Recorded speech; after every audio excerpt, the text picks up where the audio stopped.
Hi, this is Kim, or Adverse Camber 42, and tonight we're beginning a brand new game. So, this is Phoenix Wright Ace Attorney, and we're going to be playing the PS4 version of the game. Though this is, just so you're aware, the special edition version of Phoenix Wright that was originally released on Nintendo DS. So it is the one that contains all 5 chapters of the game. Because I believe the original Game Boy Advance release was missing the 5th chapter. It was like a bonus when it came out on the DS. But anyway, let me just introduce myself in case this is the first one of my Let's Plays you've watched. I'm Kim, or Adverse Camber 42, and this is my main stream. It's live Mondays and Wednesdays at 8 PM GMT and Saturdays at 5 PM GMT, where we'll be sticking with Phoenix Wright Ace Attorney till the bitter end. I do sometimes play some other games on the side, just as and when I have a couple of free hours.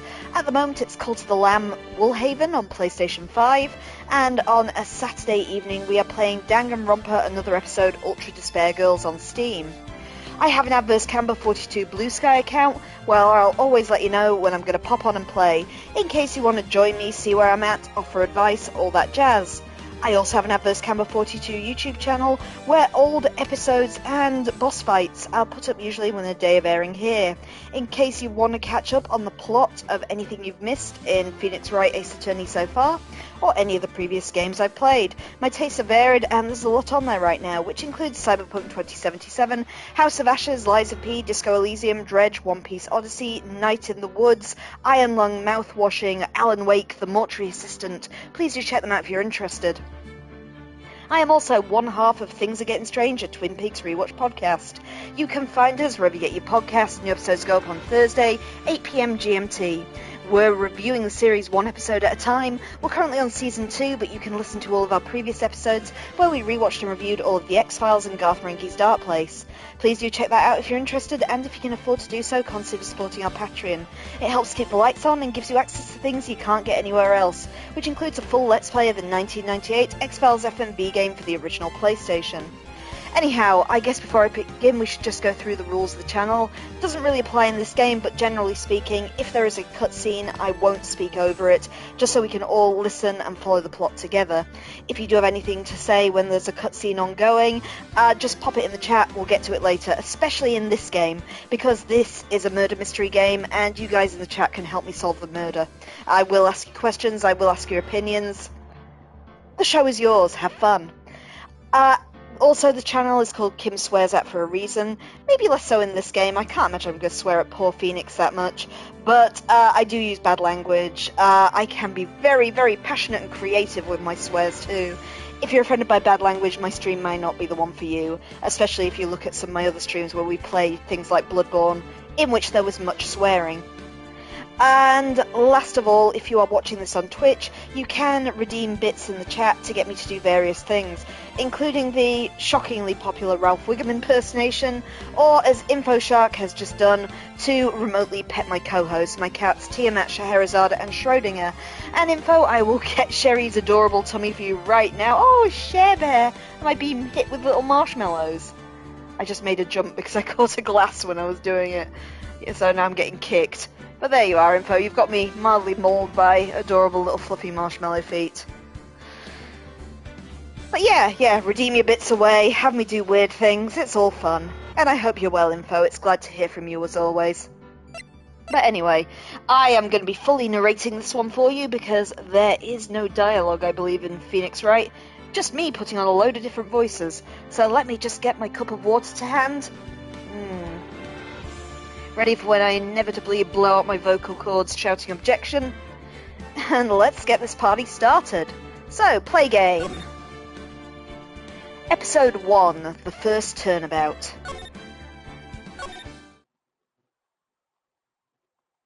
Trophy, First Steps.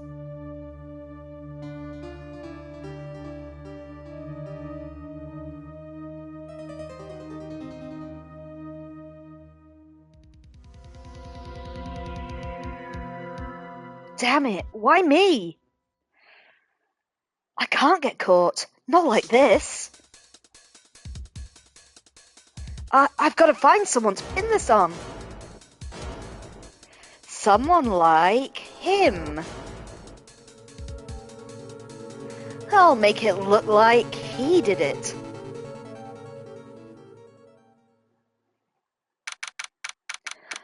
3rd, 9:47 a.m, District Court, Defendant's Lobby number 2. Okay, before we begin, hi there, Laura. Let me give Scheherazade more fussies. Oh, am I going to be hit with more little marshmallows? Yes, I am. Sherry doesn't understand why she's getting all the petties today, but it's because she's so cute. There we are. Hi, Laura, anyway. Hope you're well. Anyway, let's get our tutorial murder on the go. Oh, boy, am I nervous.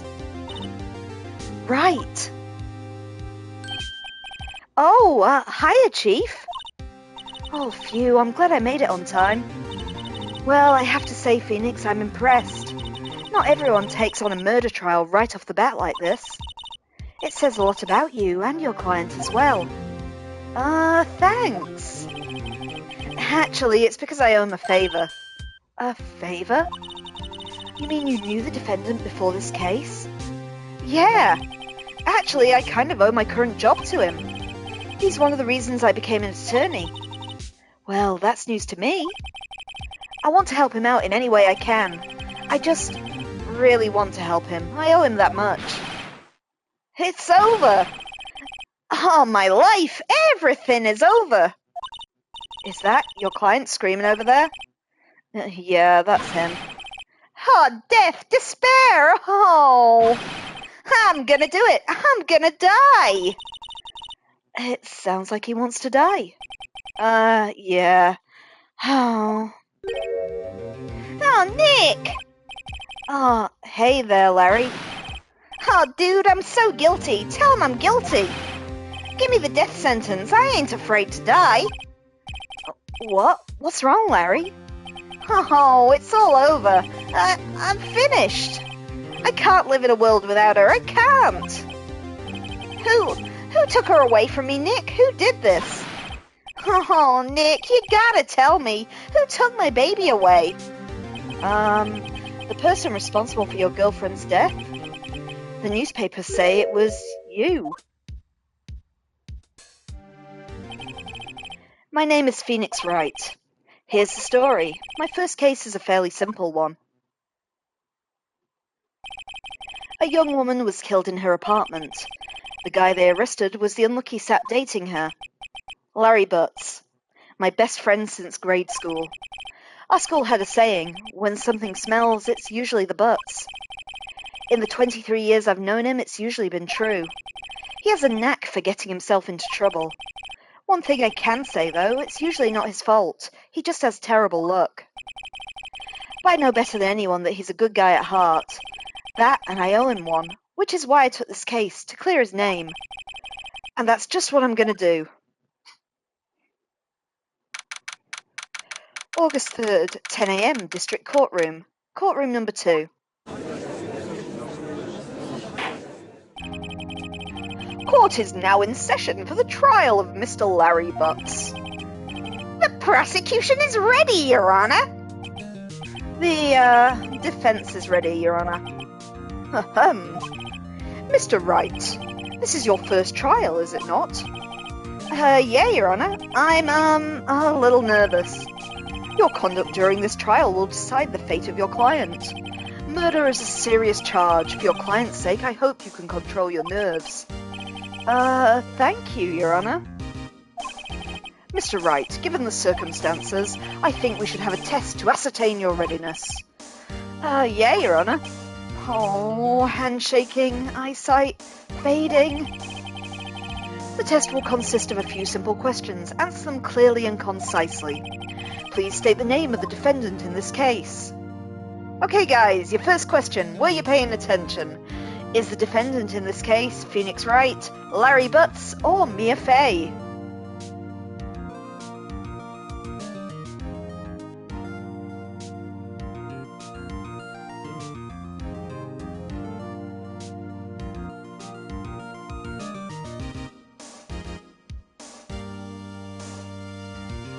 Man, I'm trusting you guys. Come on.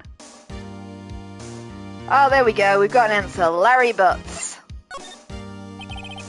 The defendant? Well, that's Larry Butts, Your Honor. Correct.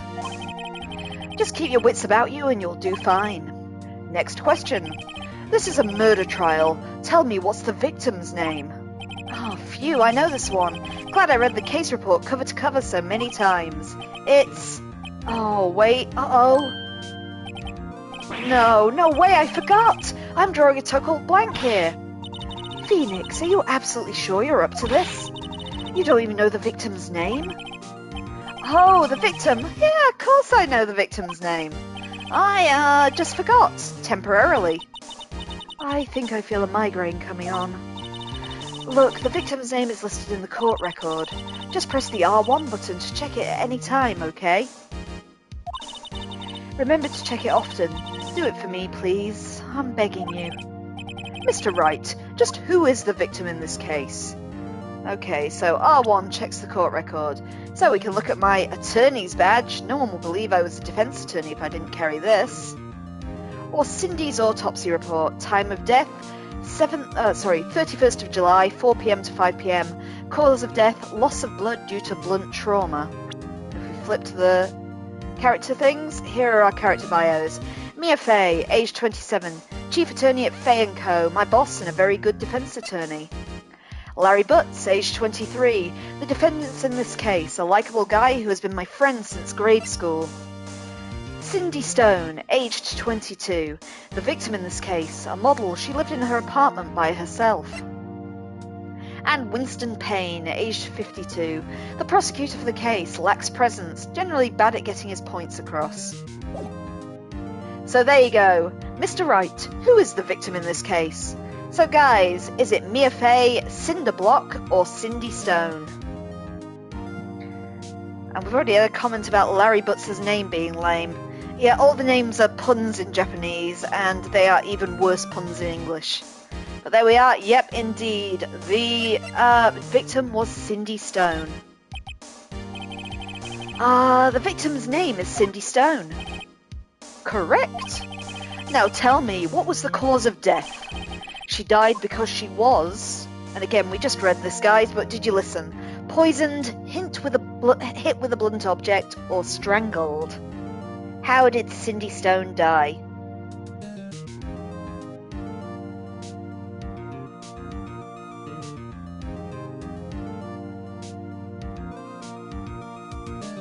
Hit with a blunt object. Correct, at least you're paying attention this far. She was struck once with a blunt object. Correct. You've answered all my questions. I see no reason why we shouldn't proceed. You seem much more relaxed, Mr. Wright. Good for you. Oh, thank you, Your Honor. Because I don't feel relaxed, that's for sure. Well then, first a question for the prosecution, Mr. Payne. Oh, yes, Your Honor. As Mr. Wright just told us, the victim was struck with a blunt object. Would you explain to the corpse just what that object was? The murder weapon was the statue of the thinker. It was found lying on the floor next to the victim. I see. The court accepts it into evidence. Statue added to the court record. Right. Be sure to pay attention to any evidence added during the trial. That evidence is the only ammunition you have in court. Use the R1 button to check the court record frequently. Okay then, R1, let's just look at the thinker before we begin. So, statue, it's a statue in the shape of the thinker, and it's rather heavy. If you couldn't have guessed that by looking at the murder weapon, we're done for. Mr. Payne, the prosecution may call its first witness. The prosecution calls the defendant, Mr. Butts, to the stand. Chief, what do I do now? Pay attention, you don't want to miss any information that may help your client's case. You'll get your chance to respond to the prosecution later, so be ready. Let's just hope he doesn't say anything unfortunate. Oh no, Larry gets excited easily. This could be bad.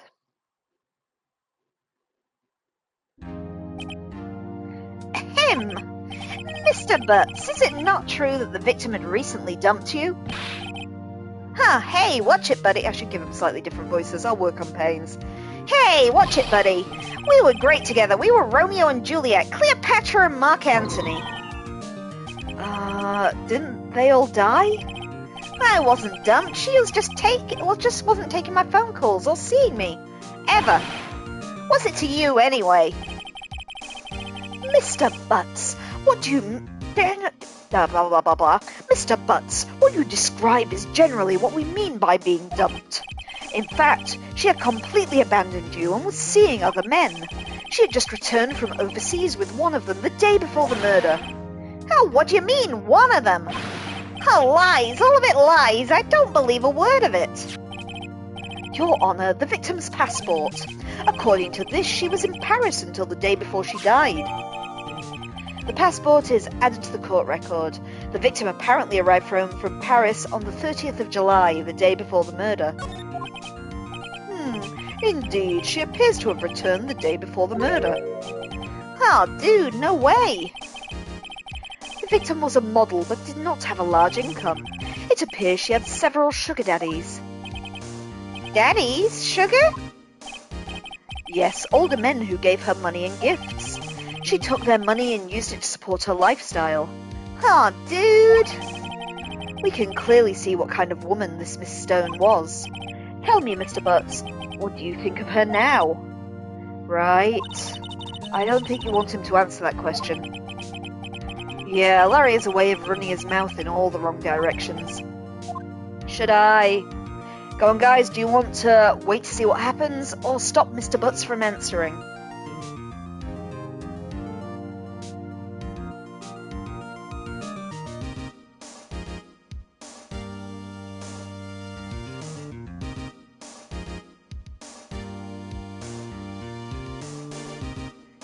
Oh, we're both weighing in. He will only make things worse, Info says, and Laura says stop him. Okay.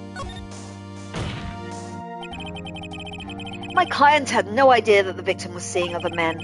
That question is irrelevant to this case. Ooh. Oh, dude, Nick, what do you mean irrelevant? That cheating she-dog? I'm gonna die. I'm just gonna drop dead. Yeah, and when I meet her in the afterlife, I'm gonna get to the bottom of this. Let's just continue with the trial, shall we? I believe the accused motive is clear to everyone. Yes, quite. Oh boy, this is not looking good. Next question. You went to the victim's apartment on the day of the murder, did you not? Well, did you or did you not? Oh, well, maybe I did and maybe I didn't. Uh-oh, he went. What do I do now? Again, guys, do you want to have Larry answer honestly or try and stop him?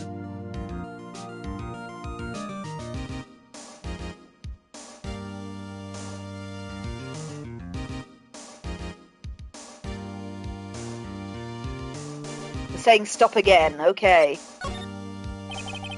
I'll send him a signal. Lie like a dog. Ah, well, see, it's like this. I don't remember. You don't remember? Well then, we'll just have to remind you. I've got a bad feeling about this. We have a witness that can prove he did go into the victim's apartment that day. Oh well, that simplifies matters. Who is your witness?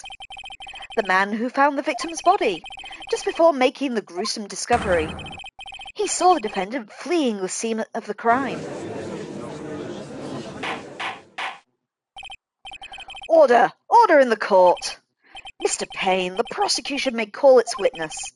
Oh, yes, Your Honour. This is bad. On the day of the murder, my witness was selling newspapers at the victim's building. Please bring Mr. Frank Sawit to the stand.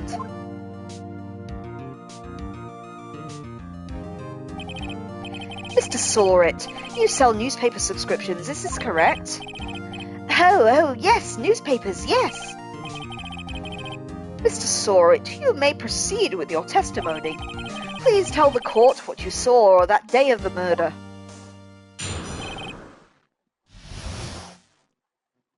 So here you are, guys. This is where you got to start paying attention, because we've got to try and find contradictions in accounts.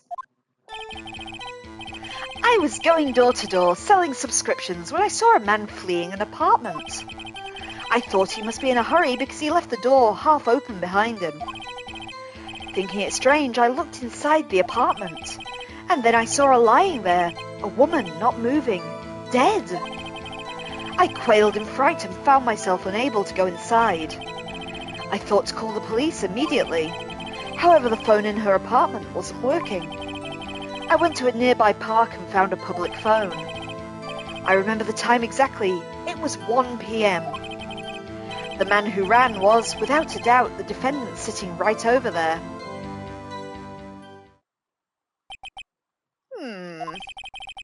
Oh, Larry, why didn't you tell the truth? I can't defend you against a testimony like that. Incidentally, why wasn't the phone in the victim's apartment working? Your Honour, at the time of the murder, there was a blackout in the building. Aren't phones supposed to work during a blackout?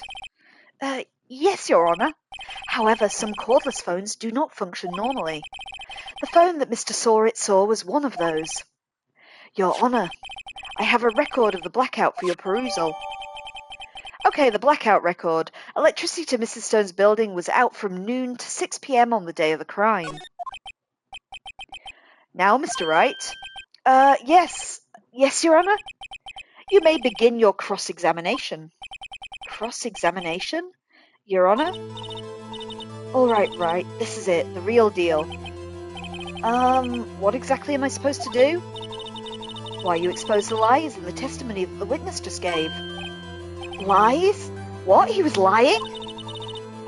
Your client is innocent, right? Then that witness must have lied in his testimony.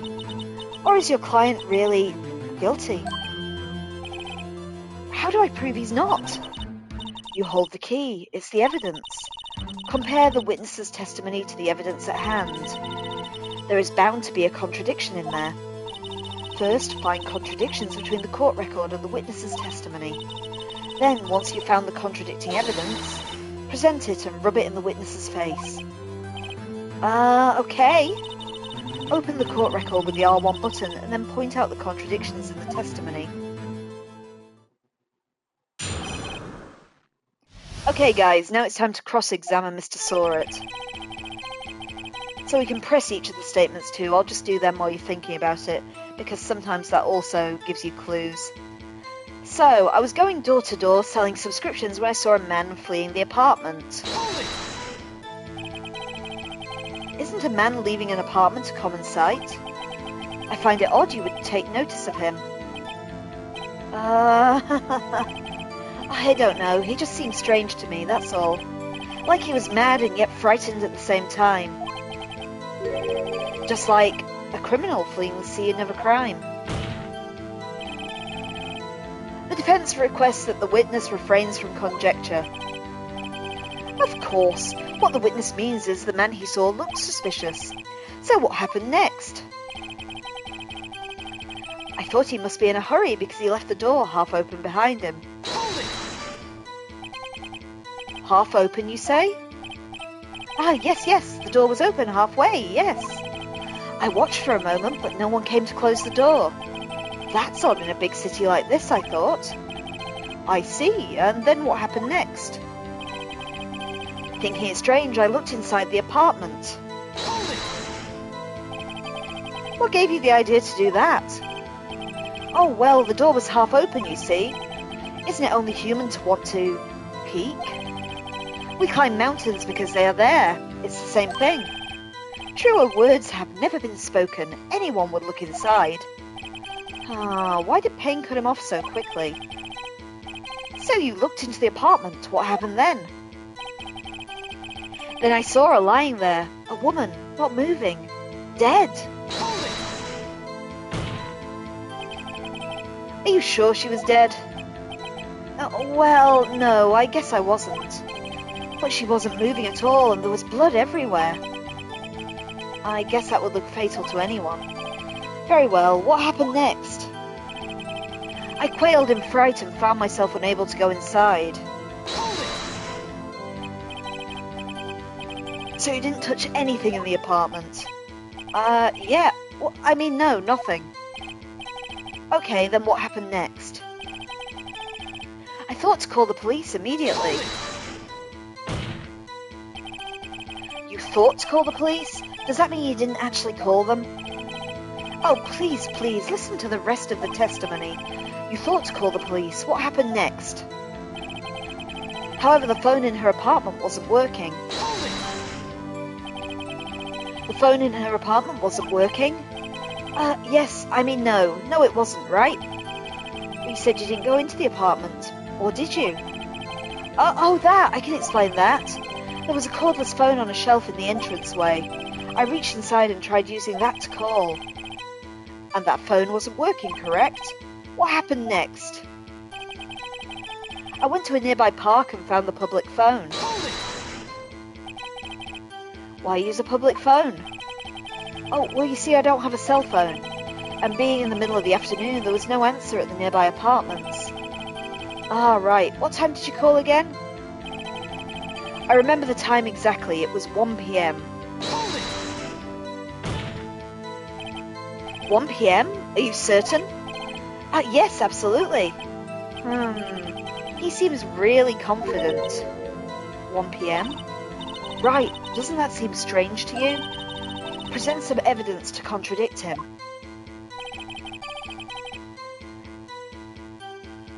Let's see what the last phrase was. The man who ran without a doubt was the defendant sitting over there. Are you absolutely 100% positive? Yes, it was him, no mistake about it. The witness says he's certain. And that's all of it. There must be a contradiction in there somewhere. Examine the court record with the R1 button if something strikes you as being suspicious. Then find the evidence that contradicts his testimony and present it to the court. Okay guys, she's already kind of indicated which one it is. Let me just skip to it. So it was the one about 1 p.m. So if I get the court record open for you, tell me what you think contradicts that piece of evidence. So we are that one. I remember the time exactly, it was 1 p.m. Fuck, pressed the wrong button. In a second when I've just skimmed through this. Here you go. So here's our case record. What contradicts the time being 1 p.m. So we have the attorney's badge. No one would believe I was a defense attorney if I didn't carry this. Cindy's autopsy report. Time of death, 31st of July, 4 p.m. to 5 p.m. Cause of death, loss of blood due to blunt trauma. The statue in the shape of a thinker. It's rather heavy. Ah, there we are. Laura's got it. The time of death contradicts him saying it was 1 p.m. So then we can press some evidence. Objection! You found the body at 1 p.m. You sure? Oh yes, it was 1 p.m. for certain. Frankly, I find that hard to believe. Your statement directly contradicts the autopsy report. The autopsy notes time of death sometime after 4 p.m. There was no body to find at 1 p.m. How do you explain this 3-hour gap?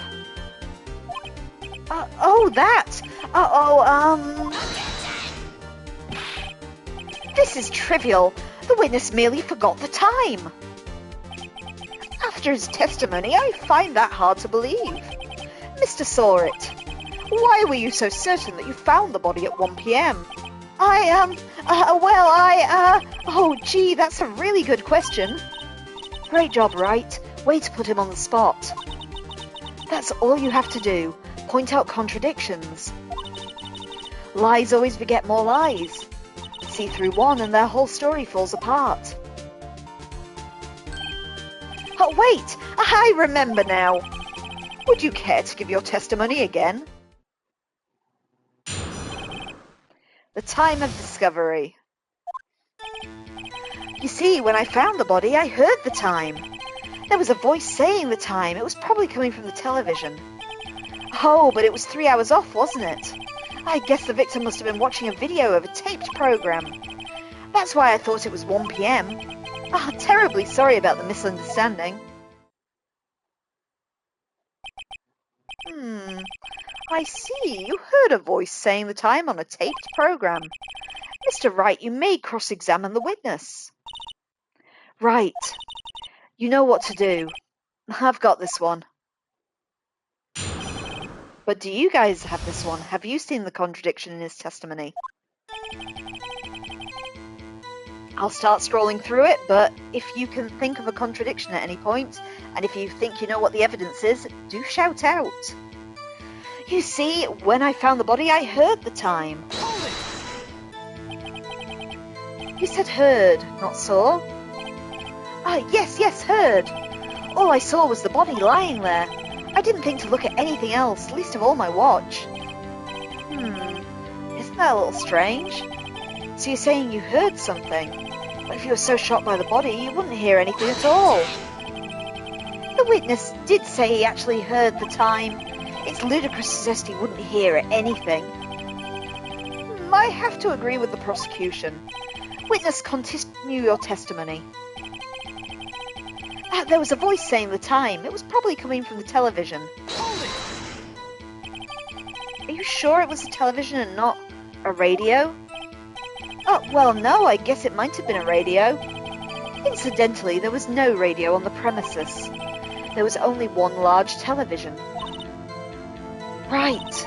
I can't put my finger on it, but something about this seems fishy. Something about hearing the television. The witness has testified he heard the time. So, do you guys know what the contradiction is, or should I keep pressing? Do you agree with Mia that there was something odd about that statement?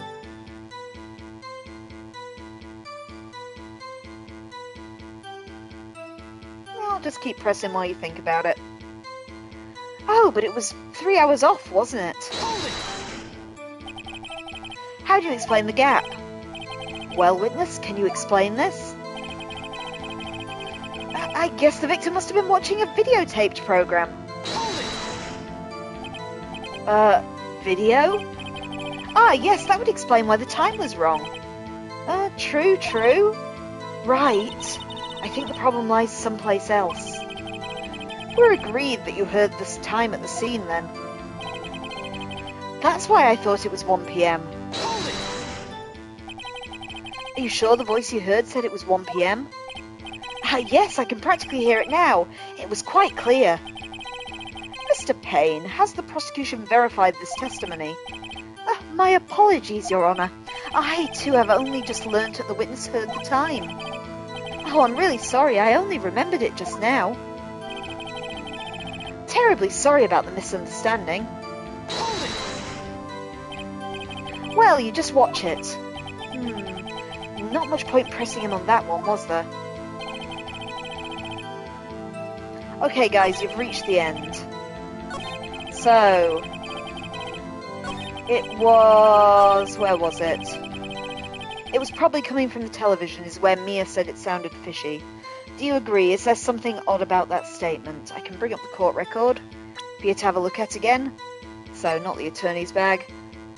Her autopsy report gives you the time of death and the loss of blood due to blunt trauma as the cause. The statue of the thinker, our murder weapon.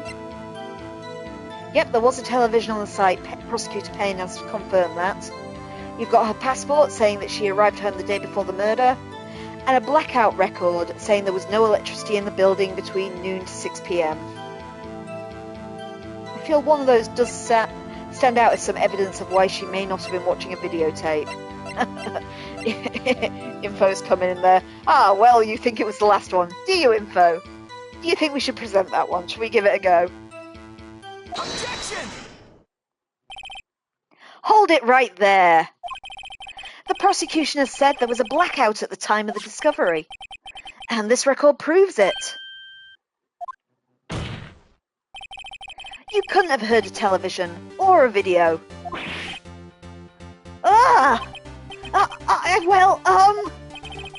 The defense has a point. Do you have an explanation for this, Mr. Sawrit?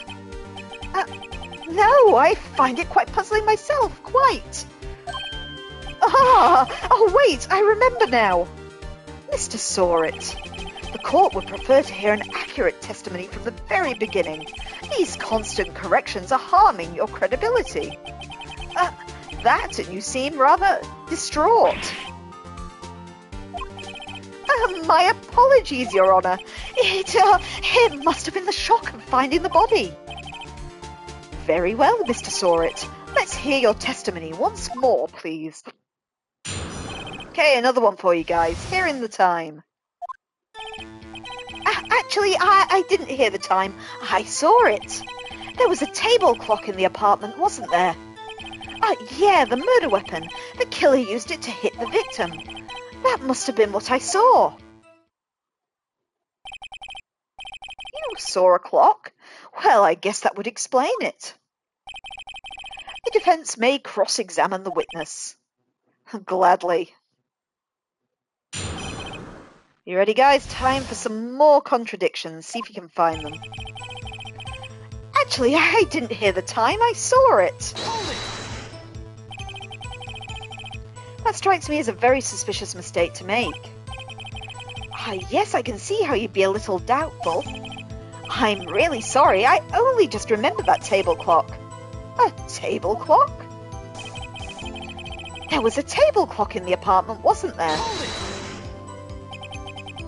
A table clock? Was there a clock at the scene? This is the first I've heard of it. Yes, the murder weapon. The killer used it to hit the victim. Okay, there's already been some mumbling about this in the chat, so I don't have to press them all if you think you found the evidence. Do you think that this is the contradiction then? Was the murder weapon a clock?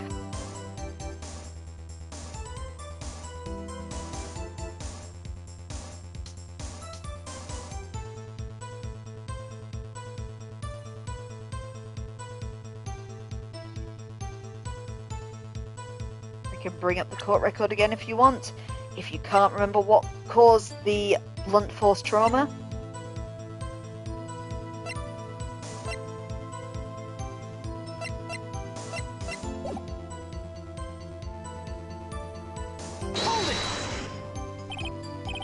The murder weapon? Yes, the table clock that was used as a weapon. That's what I just said. Did you doze off in the middle of my testimony or something? Something's fishy here. That must have been what I saw.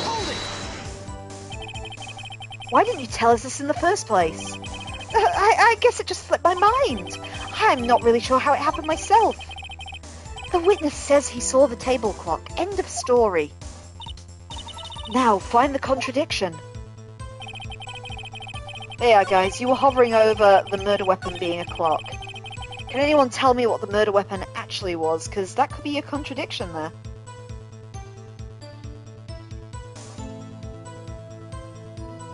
Oh, hi, If Bench. Welcome to the chat. Welcome, welcome. We're just trying to find the contradiction in this guy's testimony. There we are. We've come up with it. The actual murder weapon was a statue, not a clock. Let's present then.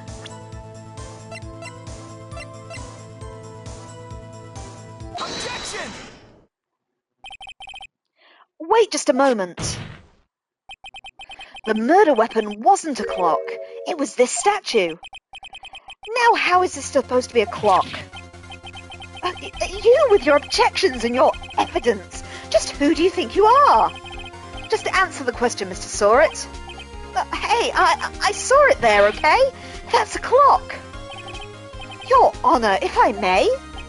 Yes, Mr. Payne. As the witness stated, this statue is indeed a clock. The neck is a switch. You just tilt it and it says the time out loud. As it doesn't look like a clock, I submitted it as a statue. I see. So the murder weapon was a table clock after all. Well, Mr. Wright, it appears that the witness's testimony was correct. This is a clock. Do you have any problems with this testimony now? Okay, you guys, do you have any problems with the testimony? And If Bench, just to follow, this is not a first-time playthrough for me, but some people in the chat have never played this before. So the rules of the chat are, you guys are free to make any choices, but please do not spoil the conclusions for people. Let people come to that in going. Okay. You don't have any problems with the testimony. Okay, let's do it then. No problems, says Laura. I guess not. There was a clock on the scene, so no problem. Right, are you out of your mind? That clock doesn't look like a clock at all. The witness couldn't have possibly known it was a clock just by seeing it. He said himself he has never entered the apartment. It was in his testimony. Oh, hey, you're right. Is something the matter? Does the defense have anything to add? Yeah, I do. The only way he could have known the weapon was a clock is to hold it in his hand. Yet the witness testified that he never entered the apartment. Clearly a contradiction. Indeed. The witness knew it was a clock because he... Go on. Fill it in then, guys. Did he know it was a clock because he did go into the apartment, or because he knew the victim? Incidentally, this bit of background music is called Pressing Pursuit. It used to be my ringtone, and I love it.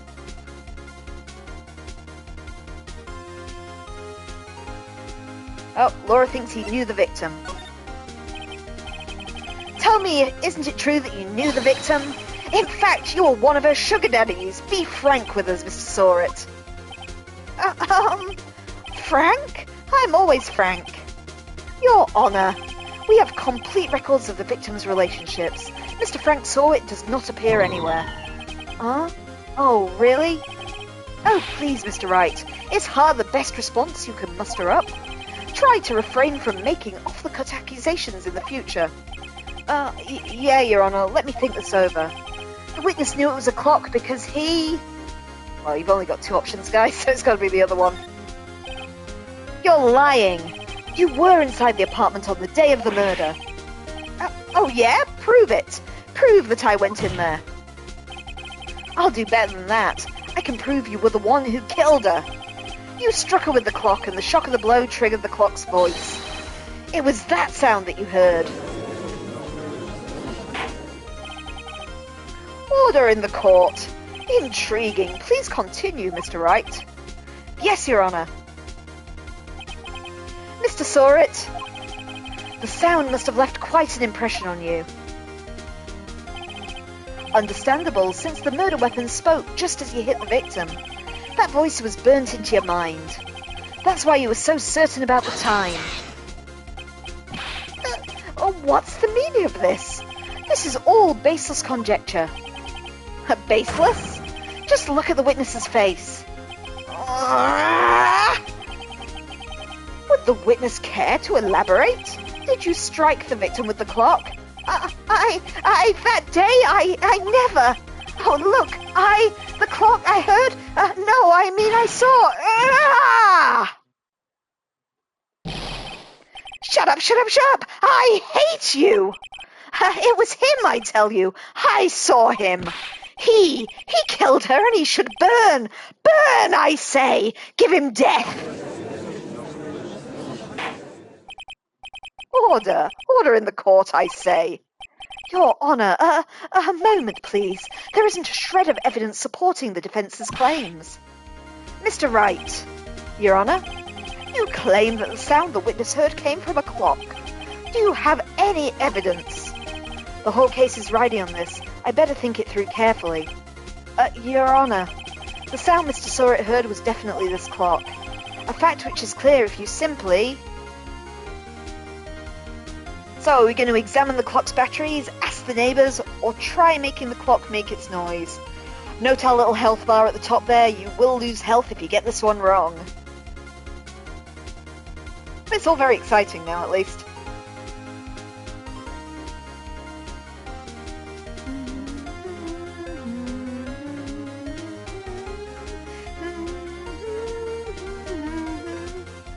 Okay, we're going with trying to sound the clock. Let's sound the clock now, here in this court. Your Honour, may I have the clock? I ask the court to listen very carefully. I think it's 8:25. That certainly is a strange way to announce the time. Oh, well, he is the thinker after all. So, we've heard the clock. What are your conclusions, Mr. Wright? Mr. Payne, can you tell me what time it is now? It's 11:25. Ah! As you can see, this clock is exactly 3 hours slow. Precisely the discrepancy between what Mr. Sawrit heard and the actual time of death. So, Mr. Sawrit, try to talk your way out of this one. You forgot one thing. Uh-oh. What's he talking about now? Oh, while it may seem that clock is running 3 hours slow, It proves nothing. How do you know it was running 3 hours slow on the day of the murder? If you can't prove that, you don't have a case. He's right. How am I going to prove that? Oh, damn it, and I was so close too. Mr. Wright, it seems you lack the critical evidence to support your claim. Yes, Your Honor. This means I cannot let you indict the witness. Unfortunately, this ends the cross-examination and Mr. Frank saw it. I come all the way down here to testify and look what happens. You treat me like a criminal. A criminal! You lawyers are all slime. Ugh, I almost had him. Oh, sorry, Larry. I failed you. There's nothing I can do about it now. Not so fast, Mr. Sawit. Mia! I mean, Chief! Listen up, Wright. Don't throw this one away. Not like this. Think. Oh, but Chief, it's all over. I can't prove the clock was slow on the day of the murder. Nobody can prove that. Well, yes. But that doesn't mean you can't still win. Try thinking outside of the box. Don't waste time doubting the facts. Assume the clock was 3 hours slow and think it through. Ask yourself, why was the clock 3 hours slow? Figure out the reason and you'll have your proof. Right? Can you think of a reason as to why the clock would be 3 hours slow? Okay guys, I'm going to get you the court record up because I can think of a reason. Let's see if you guys can do it. So, you've got the attorney's badge. No one will believe you're a defense attorney if you didn't carry this. You've got the time of death and the date and the cause. You've got the statue of the thinker itself, which we now know is a clock. You have her passport saying that she was on holiday in Paris and arrived home the day before. And you've got the blackout record. Do you think we can prove why the clock must have been 3 hours slow on this basis? And bear in mind, this is the Phoenix Wright trick, is thinking outside the box. So, assuming the fact that we know the clock was 3 hours slow, how are you going to prove it?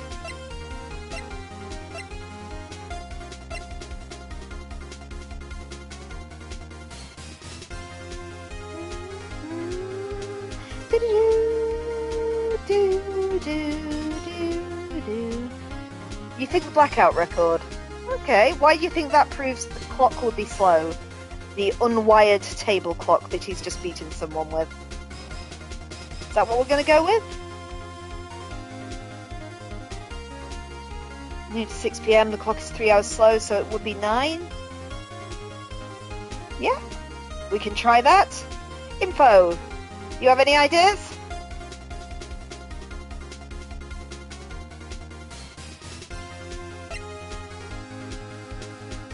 Oh, Info says it's not, but Info knows the answer. That's fair enough. Then we have to go with Laura's answer.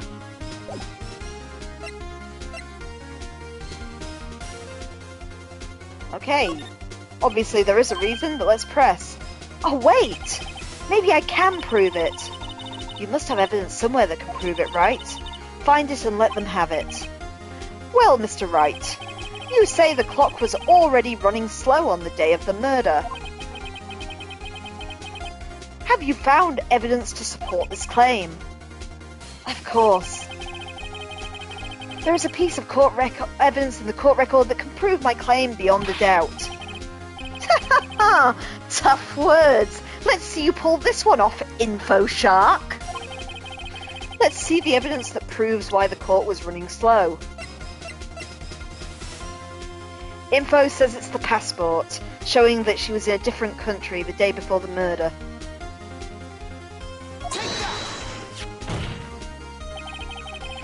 The victim has just returned home from abroad the day before the murder.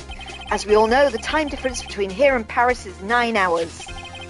When it's 4 PM here, it will be 1 AM the next day there. The clock wasn't 3 hours slow, it was 9 hours fast. The victim hadn't reset her clock since the return home. That's why the time you heard when you struck her dead in her apartment was wrong. Proof enough for you, Mr. Saw It? Or should I say, Mr. Did It?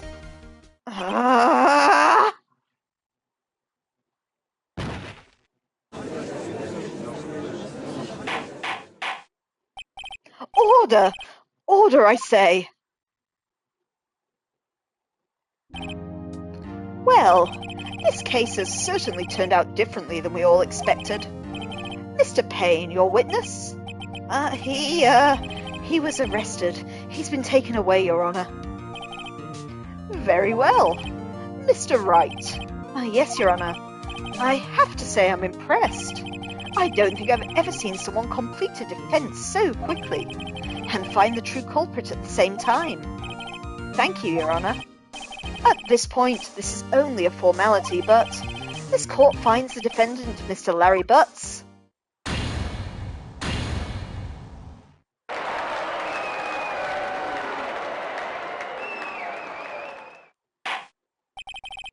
And with that, this court is adjourned. It turns out that Frank Sawyer was a common burglar. He posed as a newspaper salesman to check and see when people were out the house. That day, when Larry went to her apartment, the victim wasn't home. After he left, Mr. Sawyer let himself in to do his dirty work.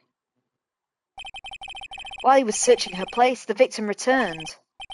Flustered, Mr. Sawyer grabbed the nearest blunt object he could find.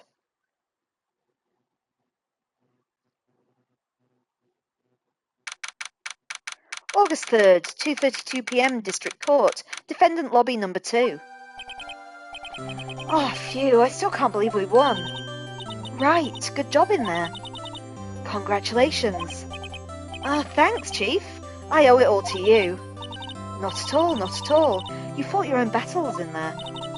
It's been a while since I've seen a trial end on such a satisfying note. I've never seen the Chief looking this happy. If she's this glad, imagine how Larry must feel. Oh, my life is over. Larry, you're supposed to be happy. What's wrong now? Oh, Nick. Don't worry about me. I'll be dead and gone soon. Oh, good. No, wait, no, I mean bad. Bad. Larry, you're innocent. This case is closed. Oh, but my Cindy Windy's gone, man. Gone forever. Larry, she was a... Oh, never mind. Congratulations, Harry. Harry? Yes, you. I can practically see the headlines now. Harry Butts, innocent. Thanks. I really owe you one. I won't forget this ever. Let's celebrate. Dinner? Movie? My treat. Oh, no, I couldn't. Hey, I was the one who got you off the hook. Oh, hey! Here, take this. It's a present. A present for me? Oh, wait. Wasn't this the evidence that... Actually, I made this clock for her. I made one for her and one for me. Really? You made this? Well, thank you. I'll keep it as a memento. Yo, Nick. Can you believe it? I was so into that chick. And then she was just playing me for a fool. Don't that make you just want to cry? Oh, Larry. Are you so sure? Excuse me? I think she thought quite a lot of you in her own way. Oh, nah. You don't gotta sympathize with me, so okay? Oh, I'm not sympathizing, really. Isn't that right? Don't you have something to show your friend? Something that proves how she felt about him? Huh? Oh, yeah, right. What the heck is she talking about? Okay, what are we talking about? Info saying he'd forgotten we were so blasé about girls and timely death. Yeah. Larry has indeed moved on very, very fast. That's the Butts for you. But anyway, how can we prove to Larry that Cindy did actually care about him? Using the 5 pieces of... Well, it's not the attorney's badge, I'll give you that one. Using the 4 pieces of evidence we have. What do you think's good proof that Cindy cared for Larry?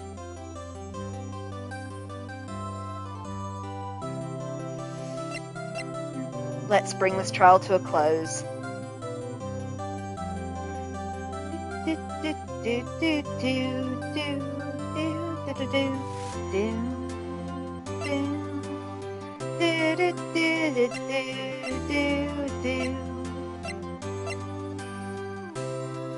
She came home and bled for him. It wasn't really for him. She came home to her own apartment and got bludgeoned to death. Was Larry a thinker? Larry made her the statue of the thinker, we just found out, while the two of you were insulting him.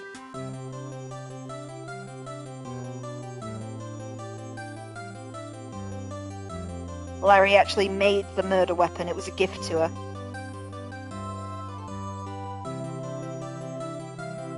But you guys put far too much thought into this. Just give me a piece of evidence you think shows that she cared. Oh, I guess we can say she was touched by him before she died. Oh my god, you guys are awful. Let's move on. Check this out, Larry. Proof positive you weren't just some chump to her. Huh? What about the clock? This is the clock you made for her, Larry. And she took it with her when she travelled. Oh, whatever. She probably just needed a clock, that's all. You think so? It's a pretty heavy clock to take travelling. Well, make of it what you will. Hey, Nick. I'm glad I asked you to be my lawyer. Oh, really I am. Thanks. I hope that made him feel a little better. Right? I hope you see the importance of evidence now. Also, hopefully you realize things change depending on how you look at them. People too. We never really know if our clients are guilty or innocent. All we can do is believe in them. And in order to believe in them, you have to believe in yourself. Right? Listen, learn, grow strong. Never let go of what you believe in, never. Well, I think our work here is done. Shall we be off? Yeah, I guess so. Say, how about dinner on me? We'll drink a toast to innocent butts. Yeah. Oh, speaking of Harry, you were saying part of why you became a lawyer was because of him? Yeah, part at least. You'll have to tell me more about it sometime. Maybe over drinks? And so my first trial came to a close. Larry slapped me on the back and said, "Gee, Nick, it's good to have friends." But I'm pretty sure he's not going to pay us, unless you count the clock he gave Mia. I didn't know it then, but that clock was soon going to be at the center of another incident. And my promise to tell the chief about me and Larry will be one promise that I wouldn't be able to keep.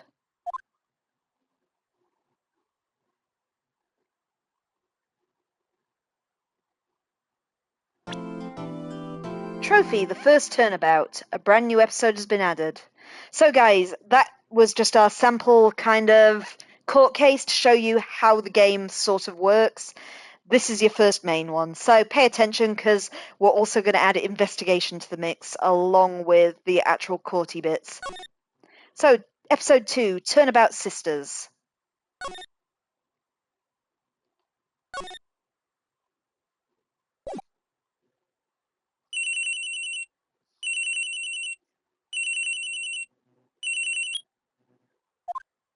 Hello, this is Maya.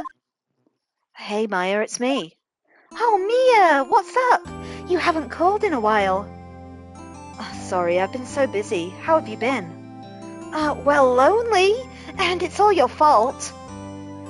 No, I'm just teasing. I've been great. I'm finally getting used to having my own place. That's good to hear. Actually, I'm calling because I have a favor to ask.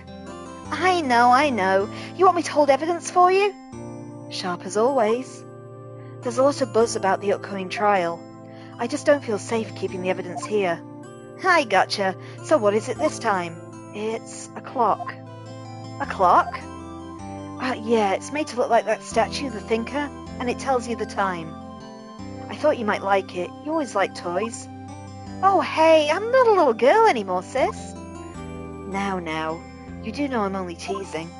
I should probably tell you, the clock isn't talking right now. Huh? It's not working? Oh, that's lame. I had to take the clockwork out, I'm sorry. I put some papers inside it instead. Papers? Is that the evidence then? Well, there's a possibility it might turn out that way, yes. Can Can you come by the office tonight, say 9 o'clock, to pick it up? I'll be in a pre-trial meeting until then. Okay, sis, but I expect dinner and something good. Like burgers. I could really go for a good burger. Okay. We'll hit the usual joint. All right, it's a deal. Okay, sis, see you soon. Yep, I'll be waiting, Maya. Conversation recorded September 5th, 9:27 a.m.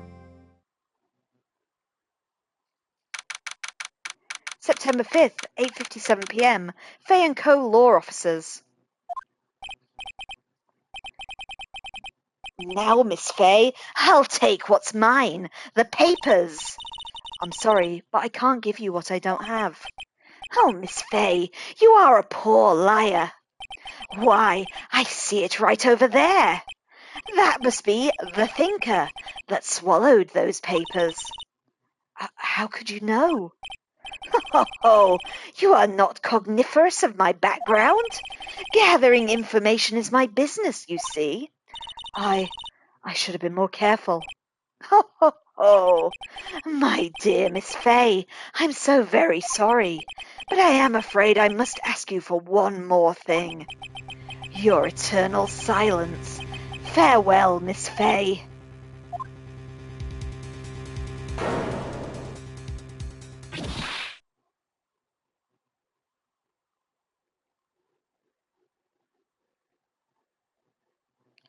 Red, white, blue.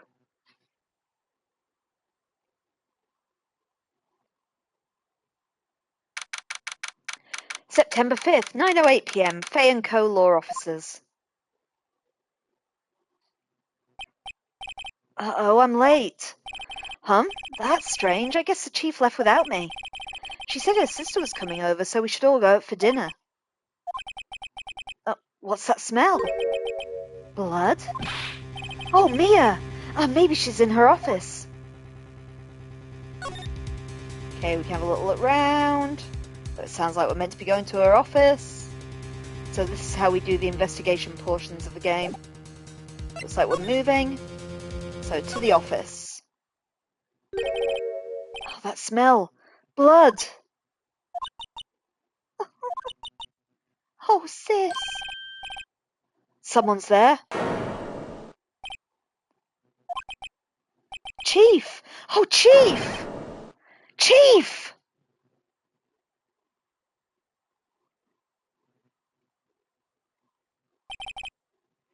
Oh, hiya, Daly. How are you doing today? You've come in just in time for the murder. Who are you?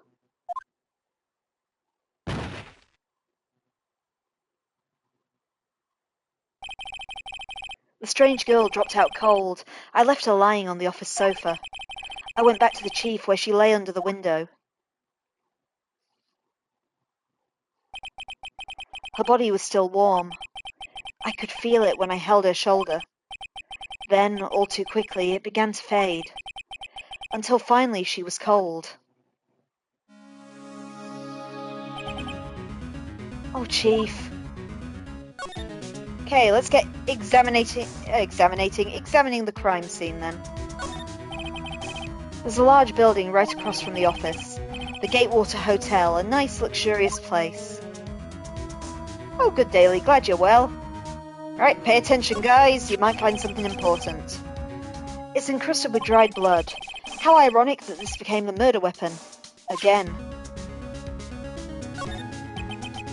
Chief. It's hard seeing her like this, but if there are any clues here... She was struck on the head with a blunt object. She probably died instantly. The thinker, lying next to her, must have been the murder weapon. The thinker has been added to the court record. The murder weapon looks like a statue, but it's actually a clock made by Larry Butts. There are some glass shards near the chief's body. Must be pieces of that glass light stand lying in broken... Can't speak today. Must be pieces of the glass light stand lying broken in the back corner of the room. Glass shards, the broken remains of a glass light stand, broken beyond recognition. Nothing else that seems like a clue here. A piece of paper. It must have fallen from Mia's hand. What could it be? A word is written in blood on this scrap of paper. Maya. Did Mia write this? This piece of paper is a receipt from a department store dated yesterday. I think that's enough snooping around for now. I'd better call the police and find out what that girl was doing here.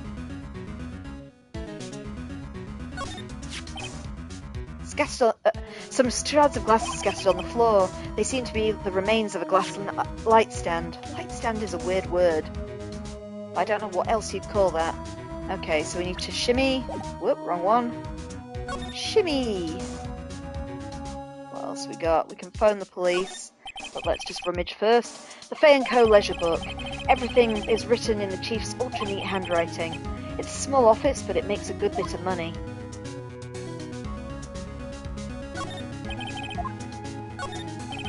Surprisingly, the chief was never good with machines. About all she used his PC for was email. She picked up this ancient model at some garage sale for practically nothing. All the chief's important documents are packed in here. This is where she filed her case records and recent rulings. Okay, I think that's everything we got to look at. Oh, there's something there. A perfectly normal office desk. The chief had a very particular policy about office decor. Spend big on the stuff the clients use, but keep your own stuff simple. There we are, I think that's everything. Whoops, missed the phone. Right, I better call the police. Oh, that's funny. A few of the screws on the receiver are missing. It looks like someone was halfway through taking it apart. Police! Please, come quick! What was that? Someone screaming from outside the window? She's staring right at me. She's holding a phone in her hand.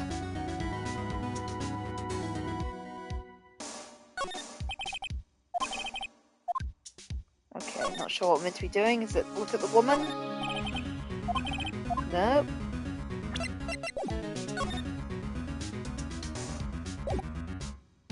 Let's try moving into the other room. That girl just now, where'd she go? I put her right there on the sofa. Uh-oh, I hope she didn't run on me. Ah! Oh, don't scare me like that. Excuse me, but who are you? It's okay, I work here. Maya. Maya Fay. Maya Fay? Maya? So Mia was writing this girl's name? Oh, hello, Professor Layton. How are you today? Welcome to the chat. I have to assume you actually are the Professor Layton, right? Very appropriate. I never thought there'd be a use for evidence like this outside of the courtroom. Let's talk to her first.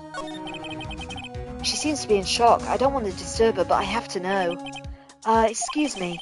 Can you tell me what happened? I came in. The room was dark. And Sis... Oh, Sis... So she was already dead. Oh, you are the Professor Layton, interestingly. You're doing well, though. Luke is giving you an aneurysm from how much he is talking about puzzles. Ah... That is your Cockney sidekicks for you, sir.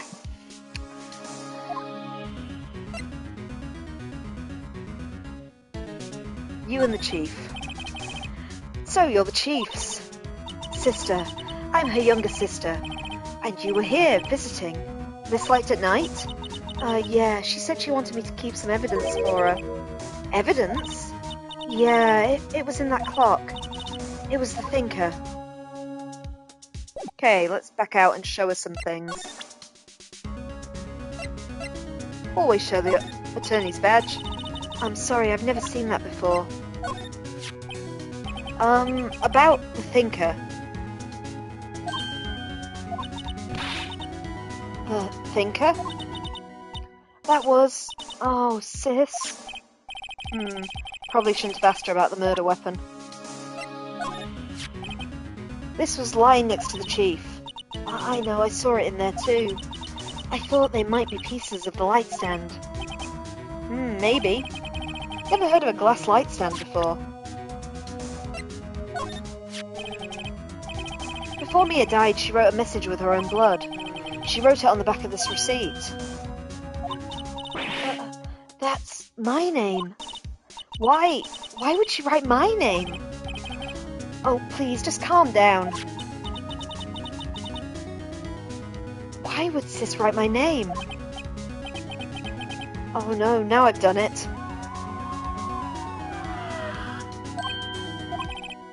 The police! Sounds like they're coming this way. Freeze! Police!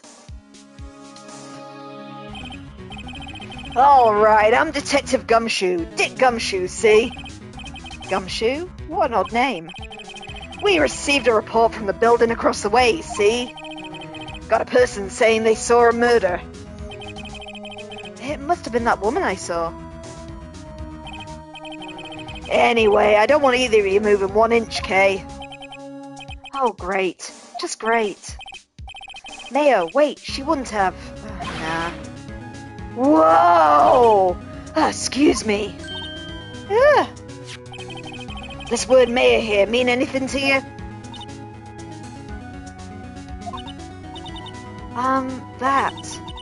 That's my name. What? The victim drew this here note in her own blood, see? With her dying breath, she wrote down the killer's name. The killer? I'm not... Case closed. You're coming down to the precinct, Mom. Info's already cheering in the chat. Yeah, I love Gumshoe too. Best character. Oh, what? Mia's younger sister, Maya, was arrested on the spot. I was taken in for questioning and didn't get out till the next morning. My eyes were heavy, but I couldn't sleep. I sat around, waiting for visiting hours to begin at the detention centre. I had to talk to Maya as soon as possible. September the 6th, 9:07 a.m, detention centre visitors room. Oh wow, they have poor Maya locked up like a criminal. Oh, it's you, the lawyer.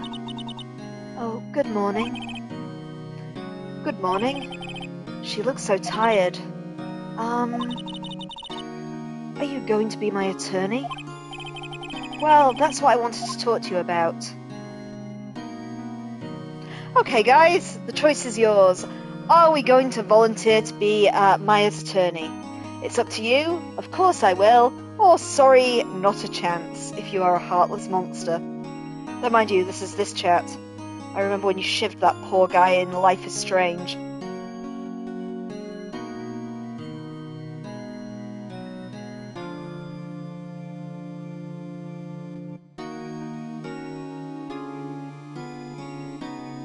Info says it was a legit stabbing. You had the option to unstab the guy and still stab the poor man. But anyway, yeah, go on. Are we representing Maya Fey? Are we giving her the choice? Are we representing her? Or are we telling her to feck off?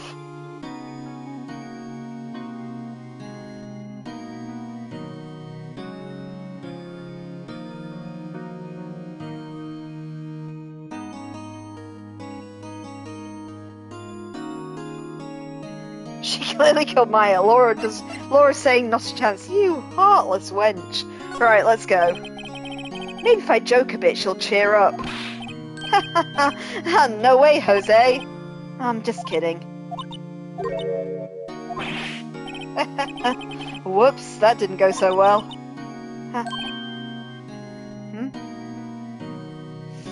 It reminds you of the Leon written in blood in the first Danganronpa. Well remembered, yeah, it is a bit like that.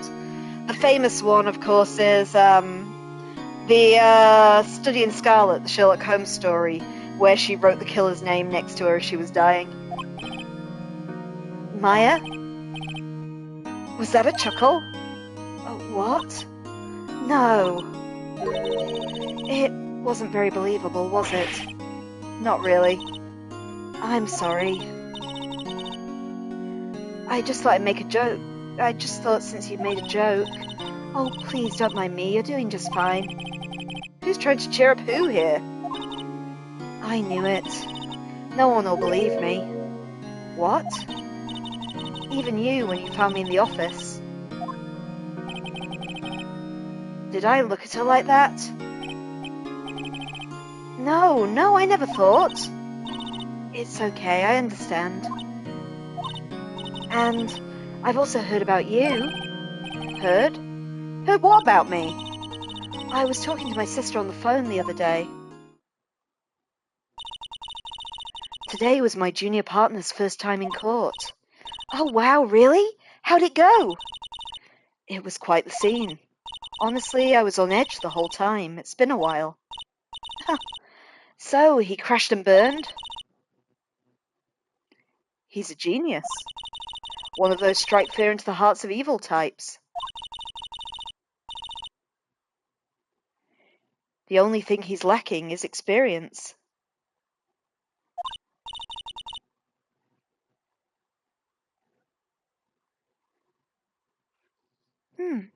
Sounds like it was fun.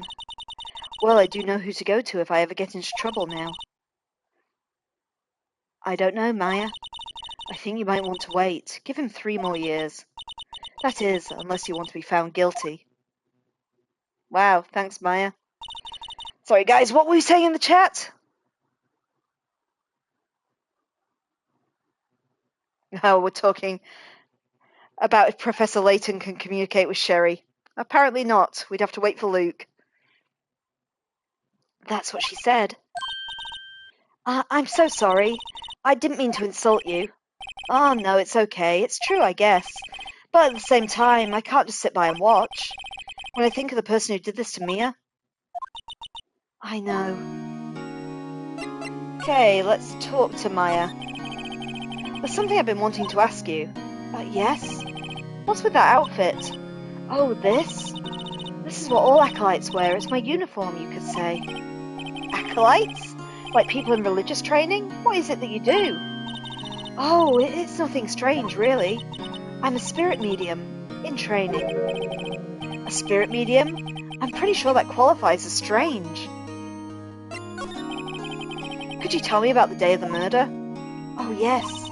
Well, let's see. That morning I got a call from my sister. She wanted me to hold on to a piece of evidence for an upcoming trial. Evidence? Yes, that clock shaped like the thinker. The one Larry made. How could that have been evidence in a case? Right, she said something about that. I remember. Do you want to hear it in her own voice? Her own voice? Yes. I'm pretty sure our conversation is on my cell phone. You recorded it? Yeah. I forgot how to delete those things. So you say you have a conversation with your sister on your cell phone. Let's hear it. Right. Oh, I just remembered that detective took my cell phone. I'm sorry. Oh, right, of course. Next time I see Detective Gumshoe, I'll ask him for it. I'll write you a note so you don't forget, okay? Sure, thanks. Maya's memo, a conversation I had with my sister is recorded on my cell phone, has been added to the court record.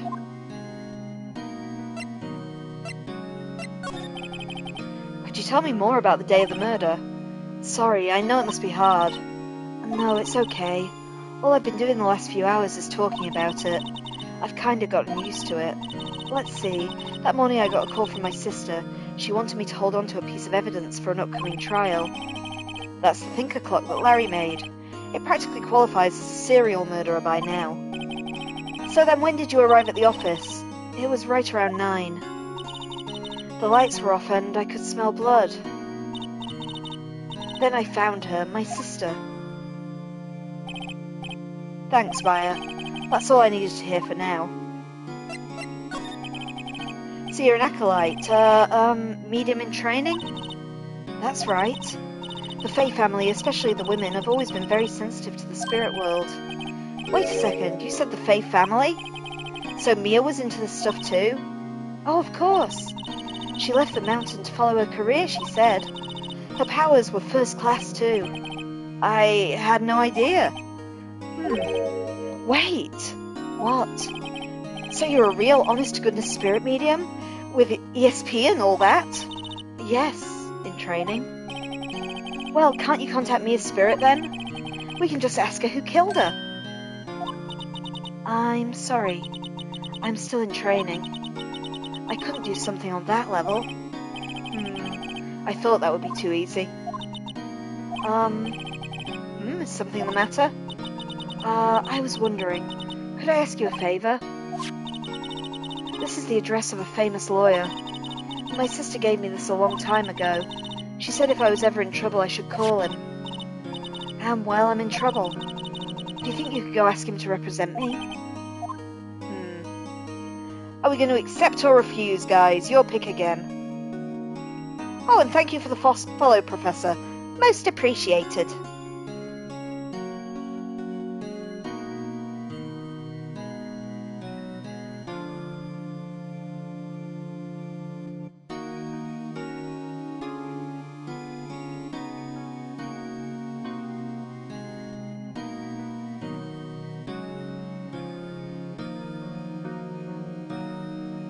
You kind of regret not representing her previously, so you're going to accept. Okay.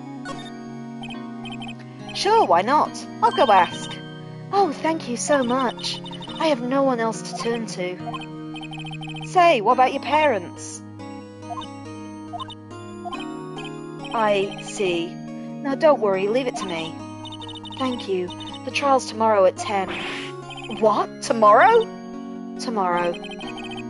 What if this guy refuses? They told me that if I don't find one, the state will pick an attorney to defend me. When will that happen? They're giving me until 4 this afternoon. And visiting hours are almost up. I'd better hurry. Right, I'll be back. Right, let's get moving then. So I guess we're going to Grossberg Law Offices. September 6th, Grossberg Law Offices. According to the receptionist, the big boss is out. She couldn't say when he'd be back. Must be hard to keep track of everything when you're a famous lawyer. Not to mention run an office like this. I guess I'll just have to come back later. Okay, apparently Chat, who was that Laura, now has the theory that Maya killed her parents to practice as communicating as a spirit medium. My God, that'd be a twist. Right, let's just examine Grossberg's office while he's not here. A table for clients. An elegant ebony case, and if I'm not mistaken, that lighter's made of solid gold. Even I can tell that someone here's got money to burn. An expensive potted plant. No idea what kind of plant it is, but it's probably the most expensive one available. That painting has been bugging me ever since I stepped in here. The oil paint is so thick it's practically giving me a stuffed nose. I'm sure the price is nothing to sneeze at either, for that matter. A solid mahogany desk. The wood's been polished to a deep luster. Expensive-looking mahogany bookshelves filled with expensive-looking books. Funny, they don't look like they've ever been read. It's Lawyer Indiana Jones. Does kind of look like Indy at the back, don't it? I'm sure we'll meet Mr. Grossberg soon enough. But it looks like we've got to leave for now, so let's go back to our office and have a poke around. September 6th, Fay & Co. Law Officers. The office is filled with police officers. They're all busily searching for clues. Hey, you there! This is a crime scene, pal. No trespassing. Sorry. Don't I know you from somewhere? Oh, wait, you're that Butts guy, aren't you? No, Phoenix Wright. How could anyone mistake me for Larry? Guess I got the wrong name, Mr. Wright. Sorry about that. That Butts guy, he was a killer, and you're no killer, right? He was proven innocent. Right. And you were... Can you remember the guy's name? Is he Gumshoe, Suede Shoes, or Gumtree?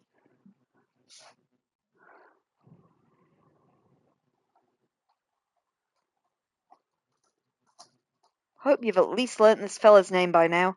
He will show up once or twice a minute for the rest of the game. Slowly grating my vocal cords as I regret picking that voice for him. They're all lame names. Do take that back about Detective Gumshoe. Detective Gumshoe is a saint. Anyway. Gumshoe, wasn't it? Dick Gumshoe? Right, at your service. Hang on, that's Detective Gumshoe to you, pal. Anyway, get the name right. And don't go calling me Dick. Hey, Dick, get over here. Yes, sir. Be right there. You're a lawyer, right, pal? If you got business here, you better do it quick.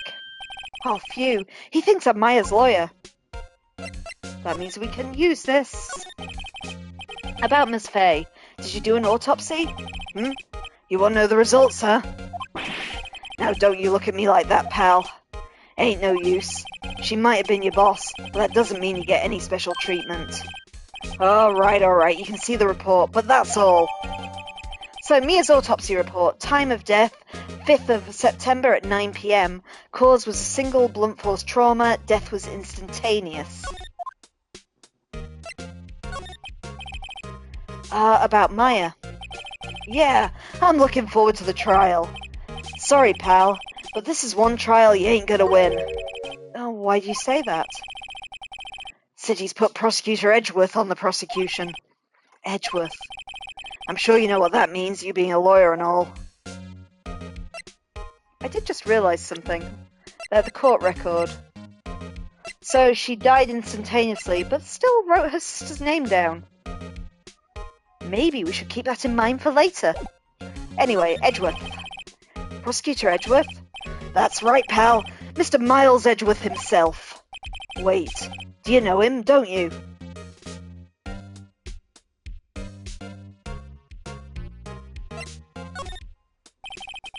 Never heard of him.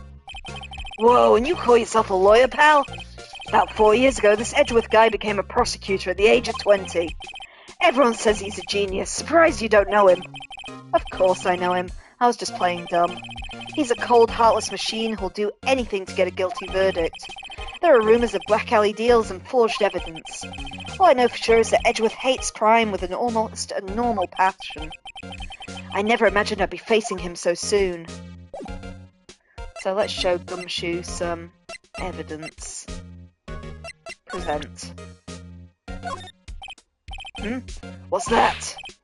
Sorry, pal, but I got no info for the likes of you.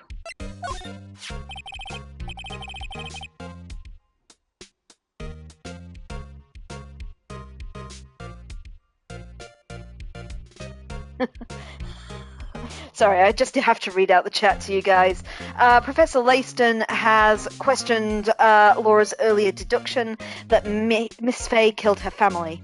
The response is, though I do have to agree, Miss Fay would not have the motive to do that. She could have practiced on Mr. Grossberg because he probably had died from his diabetes, and that's why he was not at his office. I love you guys' plot that you're writing in the chat at the moment. It's brilliant. I was wondering if he knew anything about this. That statue? That's the murder weapon. Huh? He thinks the clock is just a statue too. I'm starting to wish I'd never seen this thing. There was broken glass at the crime scene, right? Oh, that. Seems like a glass stand next to the victim fell over. The glass shards were pieces of the broken stand. There was a piece of paper next to the victim, wasn't there? Yeah, the one with the killer's name written on it. Are you sure that Mia wrote it herself? Given the condition of the writing, it's hard to say if it's her handwriting or not. So there's no proof that Mia wrote it. I was wondering, did you see Maya Fay's cell phone? Oh, that. I have it. Do you think you could give it back? Oh, sorry, I got the wrong voice there. Do you think you could give it back? Sure. I mean, wait a second, pal. Tricky lawyer. Uh-oh, he's on to me. If I tell him why I want it, there's no way he'll give it to me. Something the matter? Oh, no, it's just, detective.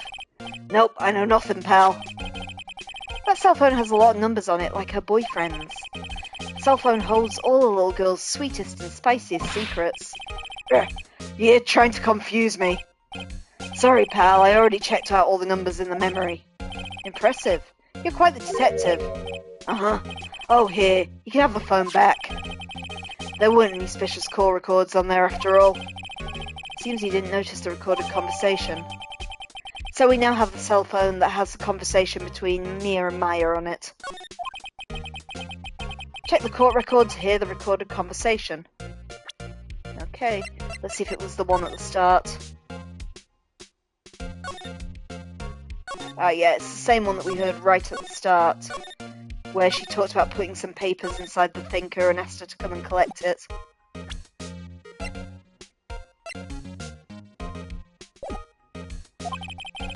I guess I've asked all the questions I need to. You all done, pal? Yes, thank you. I'll be heading out now. Oh, wait. One more thing I wanted to mention to you. I don't suppose you're planning on talking to the witness. Anyway, you better not. No influencing the witness with your loyally ways, pal. Come to think of it, I had completely forgotten about her. The witness? Yeah, Miss April May. I'm sorry about this, but I can't tell you anything about her. Well, you just told me her name, Miss May, huh? So you've sent her home already, then? You're trying your loyalty tricks on me now. She's not to go outside her room until the trial. So, she's still in the hotel across the way. I guess I should know better than to try and get a detective to leak information. You got that right, pal. Time to pay a visit to Miss May.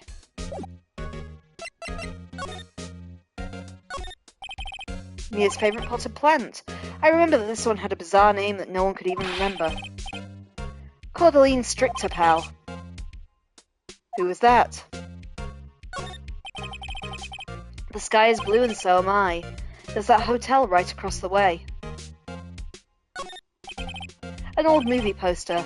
Apparently this was the first movie that made Mia cry when she saw it. I'll have to check it out one of these days. Mia's desk. Perfectly clean as always. The only thing that's missing is Mia. There's a horrendous amount of legal books in here. Scarier is that Mia probably read all of these.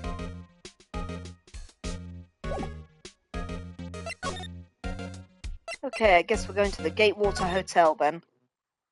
I see what they did there. September the 6th, Gatewater Hotel, room 303. Oh, well, hello there, handsome. Hi. Smooth, right? Real smooth. You're the lawyer, ain't you? That detective told me. He said, don't you say nothing to that lawyer, pal. Memo to self. Thank Detective Gumshoe for making my job harder. Oh, gee, this is all like something out of a movie. It's all so exciting I can hardly contain myself. Oh, let me go freshen up so I can look the part of the beautiful eyewitness. I pity the lawyer who has to cross-examine that one. Okay, let's snoop around the room while she's in the can. There's a screwdriver stuck in this drawer. I wonder what's inside. Let's take a look. You can't have a female Ralph. Oh, you want the seductive voice. Okay, we'll do the seductive voice when we're back on. Hey, what are you doing? No touching. Oh, bad boy. Oh, you're right. This is much better. You really shouldn't pry around other people's rooms now. You wouldn't want to make me upset, would you? Upset? I thought she was going to explode for a second there. I wonder what could be in the door.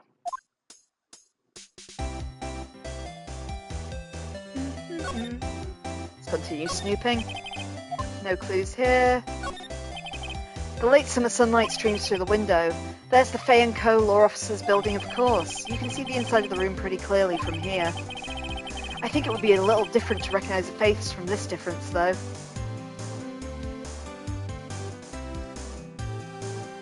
Adverse Camera 42, am I Luke Triton? Well, I don't know about that, Professor. I'm not entirely sure myself I am.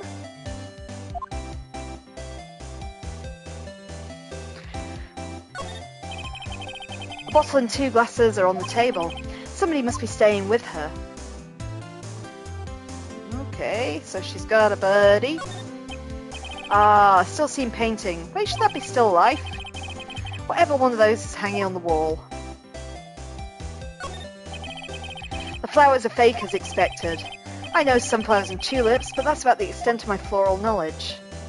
Okay, I think we've looked at everything in the room. We've just got to try and get something out of Miss May. Do you think you could tell me something? I need you to describe what you observed at the time of the incident. Oh, observe. Incident. You sound just like a lawyer in the movies. I like a man with a big vocabulary. Ah, better not encourage her. Well, see you around then, Professor. It was nice having you on the chat for a while, it was. Brightened the place up significantly, sir. You know that thing that occurred? Happened the other day, the bad thing. What did you see when it happened? I don't suppose you can tell me about it. Pretty please? Let me see. Dream on. If you want to know, you'll just have to come to court tomorrow, Mr. Lawyer. Oh boy. Could you just... Who exactly are you? Oh, Mr. Lawyer, are you hitting on me? No! Hey, I'm just doing my job here. You know you're cute when you blush. Oh, believe me, this is the first time in my life I've blushed this much. Right, can you just tell me what it is you do? Well, no. And you had your little hopes up, didn't you? Oh boy. I see there are 2 glasses on the table. Is someone staying here with you? Oh, what amazing powers of observation. You must be one of those famous detectives like on television. Oh, no, not me. I'm, just a lawyer. Say, Mr. Big Detective, why don't you look for clues in the garbage, Miss May doesn't like nosy little lawyers, Oh, boy. Okay, let's show us some stuff. Excuse me, but I'm a witness. Police witness, you understand. How could I possibly give you any information in good conscience, huh? Me, the witness, just like in the movies. Okay, she's not going to say... Well, let's see if there's anything that'll trigger her. Nope.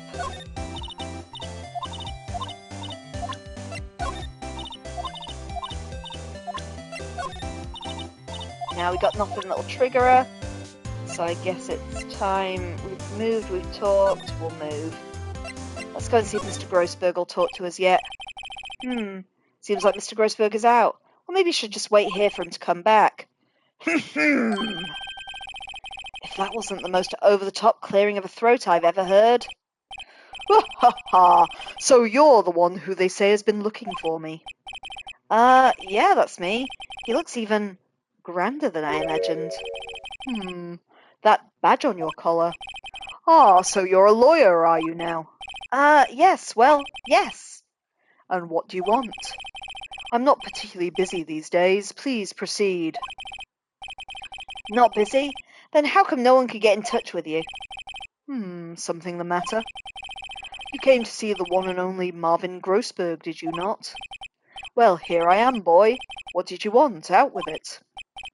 Well, sir, actually it's about Mayor Fay. Yes, Mayor Fay. Do go on. Why the strange reaction? Cha. I'm really quite busy here, son. I can't go on taking cases on a day's notice. No, it's quite impossible. But wait a second. How did you know the trial was tomorrow? Anyway, I'm afraid it's entirely impossible for me to represent her. I'm sorry. End of discussion. What's going on? He refused me before I even got a chance to ask him? What do I tell Maya? How can you just refuse her like that? Please tell me why you won't take the case. Well, you see, it's just I'm busy. You see. Well, the client is Mia Fay's sister. Mia trusted you. She knew her sister would be in good hands. Yes, of course, I know that. However, I'm sorry, but I must refuse. Sorry and goodbye. You creep. Fine. I don't have time to argue with you anyway. I'll go look elsewhere. Think not. Huh? Did you say something? I think not, I said. What do you mean by that? I'm terribly, terribly sorry, but I'm afraid that no lawyer worth their salt will take on this particular case. Terribly sorry, my boy. But why? I cannot say. I beg your pardon, but could I ask you to leave? Now I've nothing more to discuss with you. What's going on here? How did you know Mia Fey? She worked here a long time ago. Quite the apprentice, that one. Learnt my techniques in the blink of an eye. She left one day, quite suddenly. She had a mission, you see. A mission? You could see it in her eyes. She followed it with a burning passion, never looked back, that one. That's quite a painting. Aha, you noticed. It's my pride and joy. Impressive, isn't it? Well, isn't it? The colour of the sky, the hue of the sea, the weave of the straw hat. It's worth at least 3 million. I have no intention of parting with it, of course. No, I won't sell it, not even to you. I wasn't interested. It's not for sale. I'm not buying, jeez! Let's see if he'll actually look at anything. Very sorry, but I've got nothing to say regarding this matter. The art of showing everyone in my pockets? Whoops. Nah, he won't talk. Let's move then. September 6th, 3:42 p.m. Detention Center Visitors Room. Hiya! Oh, you're back. Did you find the lawyer? Well, what do I tell her? Well, see, just be honest. I really don't think you should use that guy. He didn't seem healthy. He was all skin and bones. What really happened? You don't mean he refused to help? I see. I've been abandoned then. What about your family? I only have my sister. My father died when I was very young, and I don't know where my mother is. You don't know? So she could still be alive? The women in my family have been mediums for generations. They say a lot of spiritual power runs in our blood. About 15 years ago, our family was involved in an incident. There was a man and he ruined our mother's life. Ruined? After that, she disappeared. Several years after that, my sister announced she would become a lawyer and left the mountain. So you live by yourself? Yeah, I've gotten used to it. Oh, also, I had to become independent or I would lose my powers. I feel bad for her, all by herself up on that mountain. So, who is this man who, ruined your mother? About 15 years ago, there was an unusual murder case. It made quite a stir and everyone was talking about it, apparently. The police were running out of leads and they were getting desperate. Oh wait, they didn't use a spirit medium, did they? The police convinced my mother to try and contact the victim. Oh wow, so what happened? The case was solved, we thought. You thought? The man my mother helped the police capture was innocent. The police consultation with the medium had all been carried out in secret, of course, but a man found out about it and leaked it to the press. He told all the papers that my mother was a fraud and the media jumped on it big time. She, my mother, became the laughingstock of the nation. I see. White. Excuse me, White? That was his name, my sister told me. White? Huh. Just a little longer now before the state-appointed lawyer comes, I guess. 4 p.m, time's up. What should I do? Do I just leave her and go home? Okay, guys, are you going to leave her and go home, or are you going to offer to defend her in court?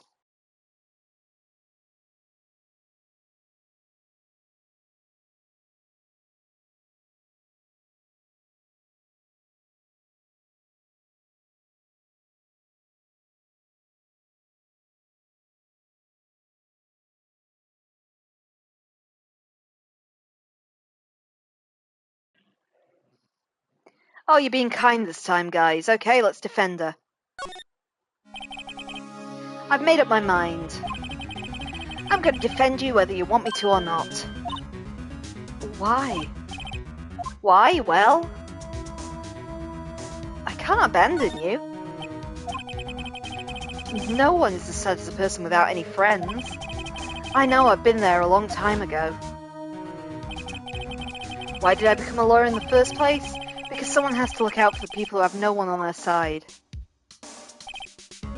Maya, I won't abandon you. You can count on me. Oh, that's so kind of you.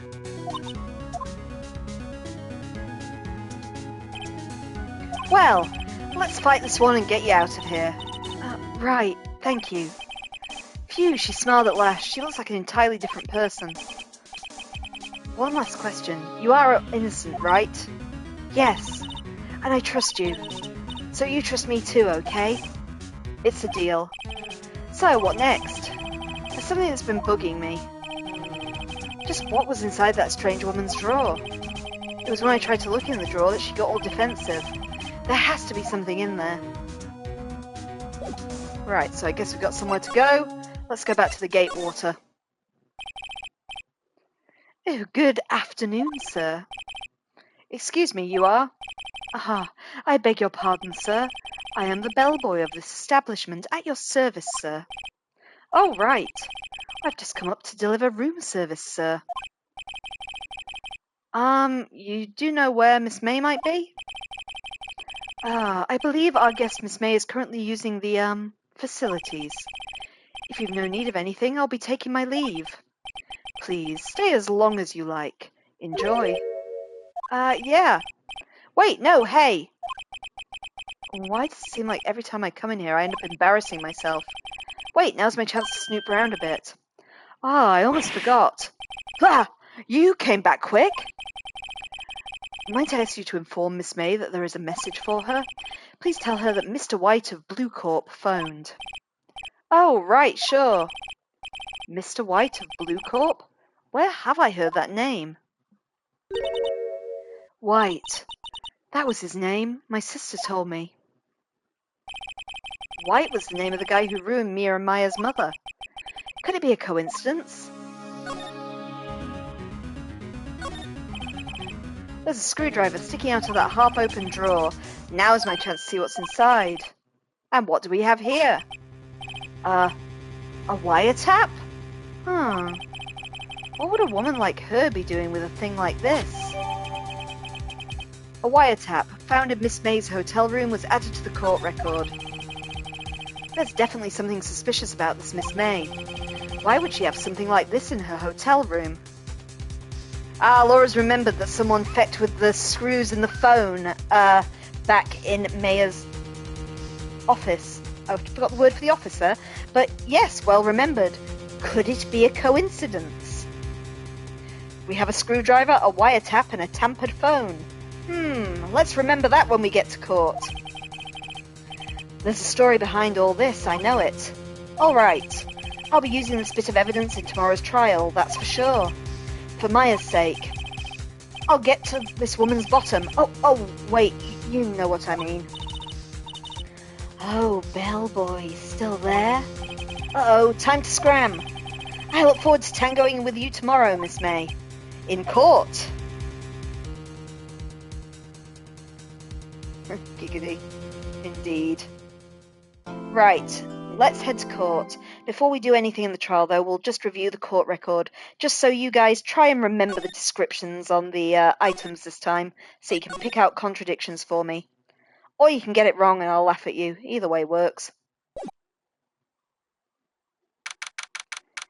September the 7th, 10 a.m, District Court, Courtroom number 1. The court is now in session for the trial of Miss Maya Fay. The prosecution is ready, Your Honour. The defence is ready, Your Honour. Miles Edgeworth. I'd better not show any signs of weakness today or he'll be on me in an instant. Mr. Edgeworth, please give the court your opening statement. Thank you, Your Honour. The defendant, Miss Maya Fay, was at the scene of the crime, has evidence she committed this murder. And we have a witness who saw her do it.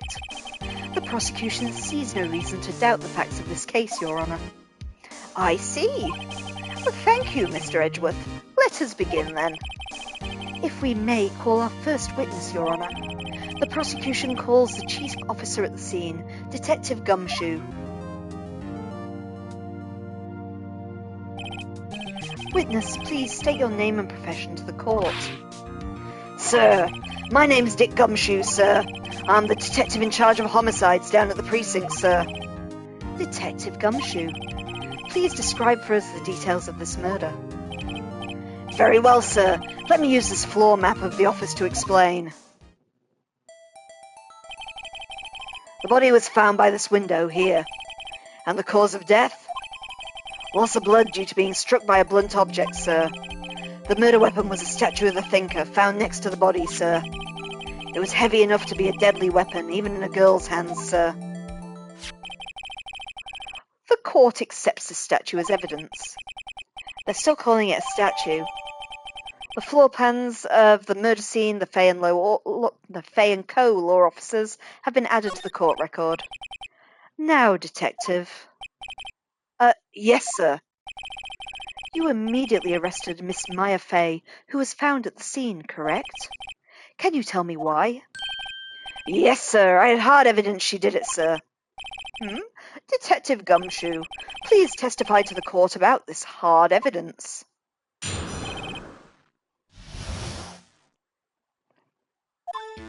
Okay, before we let him talk, guys, here's the court record. So, we have the attorney's badge, which I don't think is ever relevant in the game, but we'll just put a pin in that in case we do need the pin. Mia's autopsy report. The time of death was the 5th of September at 9 p.m. The cause, single blunt force trauma. Death was instantaneous. We also have Maya's cell phone, which holds a conversation between the chief and Maya. As we previously summarized, that was Maya calling to tell her that she was hiding some papers within the thinker that she wanted Maya to pick up and hold for her. We have the glass shards, the broken remains of a glass light stand, broken beyond all recognition. We have the thinker, the murder weapon. Looks like a statue, but it's actually a clock made by Larry Butts, though we do know that the clockers were all taken out to store some papers. We have the wiretap that was found in Miss May's hotel room. We've got the department store receipt with letters written in blood on the back. And we have the floor plan that Detective Gumshoe just showed us. So, guys, find the contradictions. As soon as the phone call came in, I rushed to the scene. There were 2 people in there already. The defendant, Miss Maya Fay, and this lawyer, Mr. Phoenix Wright. I immediately arrested Miss Maya Fay. Why? We had a witness account describing her. The witness saw Miss Maya Fay at the moment of the murder. The very moment, you say? Very well, Mr. Wright, you may begin your cross-examination. Yes, Your Honour. Cross-examine what? I couldn't see a single contradiction in that testimony. Whoosh! Hey, Maya just threw something at me. What's this? When my sister couldn't find any contradictions with the witness testimony, she would bluff it and press the witness on every detail. The witness always slips up and says something wrong. It worked lots of times. I should have expected Maya would know some of her sister's tricks. Alright, let's give this a try. Something the matter? Oh, no, Your Honour. I'd like to begin my cross-examination. Okay, so she said to press every statement. Let's go. As soon as the phone call came in, I rushed to the scene. Who did you say you got a call from? Hey, pal, don't play dumb. You know who. The call was from a customer at the Gatewater Hotel, right across from the crime scene. Okay, I pressed. Not sure it did much, though. Right, please continue. There were 2 people there already. Whoops, wrong button. 2 people there already. Detective Gumshoe, how long would you say it took between you receiving the call and your arrival at the scene of the crime? Right. I'd say it was about 3 minutes. That's pretty fast. Our motto this month is a quick response. That's how I got there before the killer got away. Indeed. So, tell us who of the 2 people you found on the scene. Yes, sir. The defendant, Miss Maya Fay, and the lawyer, Mr. Phoenix Wright. Are you absolutely sure it was us? Listen, pal, your dumb act will only get you so far. With her funky hippie clothes and your spiky hair, you 2 stand out like suspicious people at a crime scene. Well, he does have a point about her. She is pretty unmissable. I should pick my points to press with a little more care. I immediately arrested Miss Maya Fey. Why's that? What was your reason? Why, we had a witness account describing her. Hold on just 1 second. Yeah? If I heard correctly, you said you arrested her because you had hard evidence she did it, correct? Hmm? Did I say that? Me? I heard you say it. You did say it. You said it. Exactly. What about the suspicious woman in pink's claim was hard evidence? What? Miss May ain't suspicious. She sure ain't pink, pal. Well, I guess she is pink. That's enough, Detective Gumshoe. Do you have any more solid proof other than her claims, Detective? I guess pressing can have its advantages. Yes. Oh. Sorry, I got the order of things mixed up in me testimony, Your Honour, sir. There was something I should have told you about first, Your Honour. Oh, very well, Detective. Let's hear your testimony again.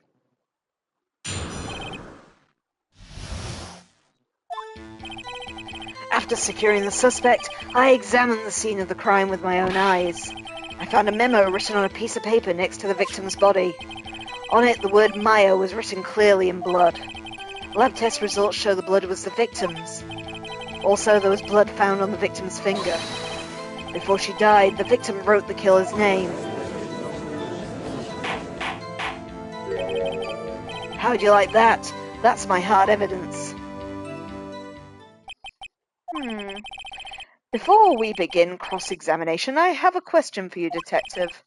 Your Honour, why didn't you testify about this vital piece of evidence the first time? I know, I'm really embarrassed I forgot about it, Your Honour, sir. Try to be more careful. Very well, the defence may begin its cross-examination.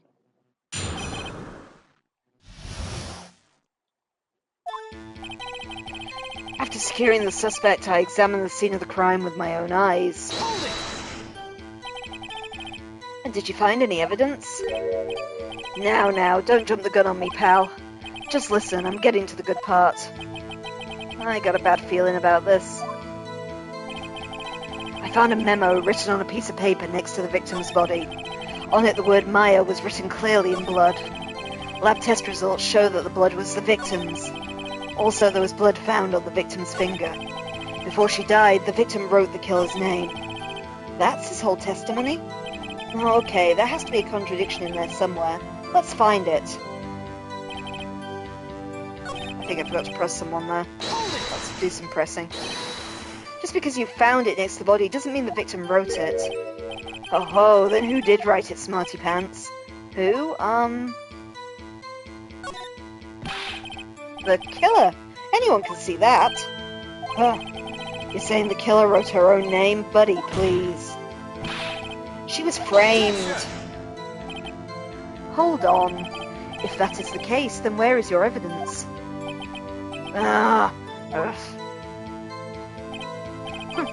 I guess that was a bit of a tall order for you.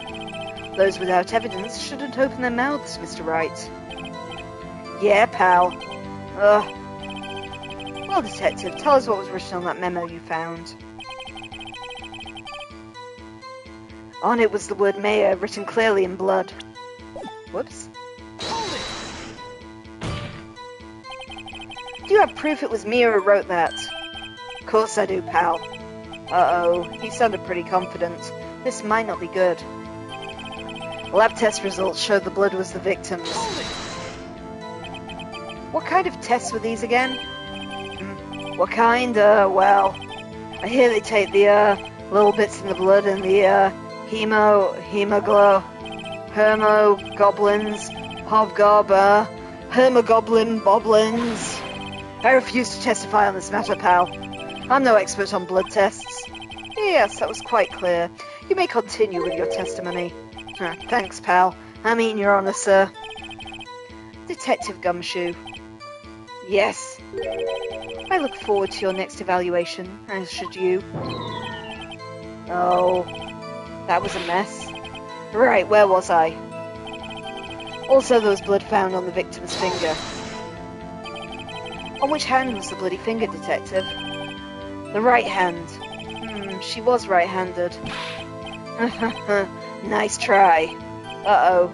I guess it wasn't too hard to see what I was getting at there. Before she died, the victim wrote the killer's name. Detective Gumshoe, did you get a lot of cases where the victim actually writes the killer's name? Sure, it happens all the time in books and the movies. This isn't a movie, Detective. Oof. Let's talk about reality, should we? I guess I haven't heard of many cases, no. Don't you find it a little odd that the victim would write down a name? Especially the name of her own sister? Yeah, actually. You got a point there, pal. Stop right there. The witness's opinion on the matter is irrelevant. The facts are clear. The victim wrote down the name of the accused. The victim told us the name of her killer. Order! Order in the court! That didn't go so well. Ah, that's right, what he said. That's his whole testimony? Okay, there has to be a contradiction in there somewhere. Let's find it. Okay, over to you guys. Where is the contradiction and what evidence do we need to use to secure it? So, after securing the suspect, I examined the scene of the crime with my own eyes. I found a memo written on a piece of paper next to the victim's body. On it, the word Maya was written clearly in blood. Lab test results show that the blood was the victim's. Also, there was blood found on the victim's finger. Before she died, the victim wrote the killer's name. So let's flip to the court record. Tell me what the contradiction is in what Mr. Gumshoe has just said is.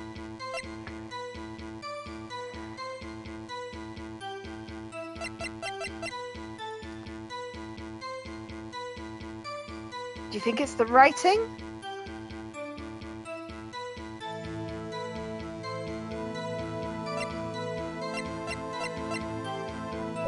So what's contradictory about the writing? I mean, he has said that she wrote the word Maya in blood, which we do have in our evidence.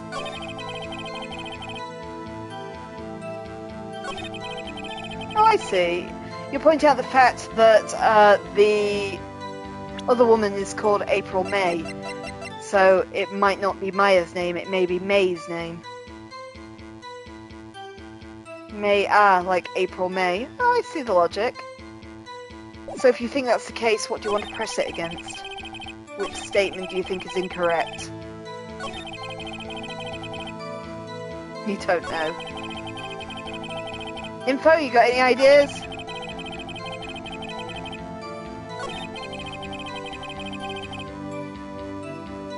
Oh, you guys used to be so good at Danganronpa as well. Oh, that one. You want to present the paper on that one, okay? Objection! You guys are the boss. This evidence clearly reveals a contradiction in that statement, Your Honor. And how exactly is that evidence to the statement just now related? They aren't, are they? Not at all. Mr. Wright, please think the facts over before making accusations. No, you meant the other one.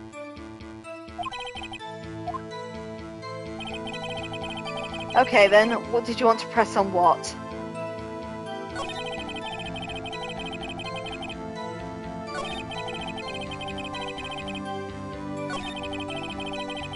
Next. It was the word Maya written clearly in blood. Is this the one? Oh, so your argument is it's not clearly the word Maya. I get you. I get you. Alright. We'll try that then. Objection! Your Honor, that statement clearly contradicts this evidence. It does. I don't see anything contradictory. Huh? Really? Objection overruled. Try to think before you make accusations, Mr. Wright. Whoops, that didn't go so well. Info, do you want to have a go? What do you think the contradiction in the statement is if you're there?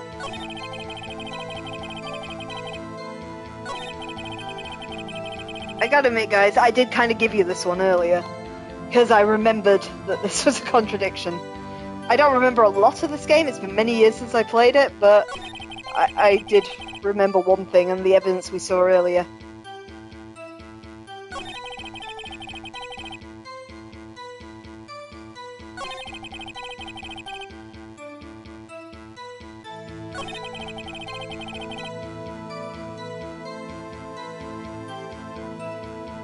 The autopsy report?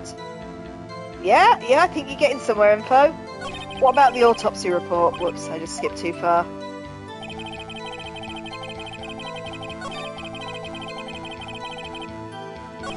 She can't write her name if she's dead.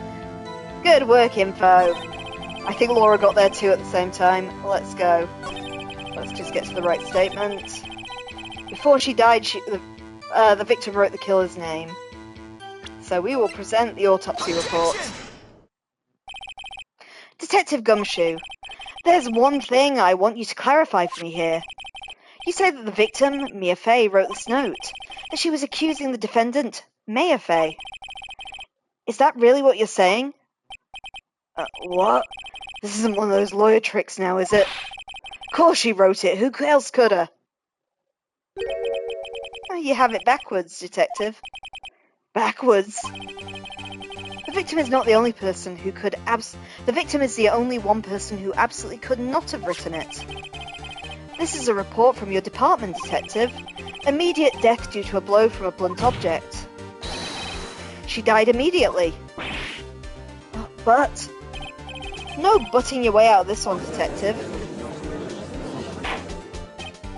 Order! The defense has a point. Someone who died immediately would not have had time to write anything down. Yeah, thanks for that, Judge. Objection! Mr. Wright, I beg your pardon, but when exactly did you obtain that autopsy report? When?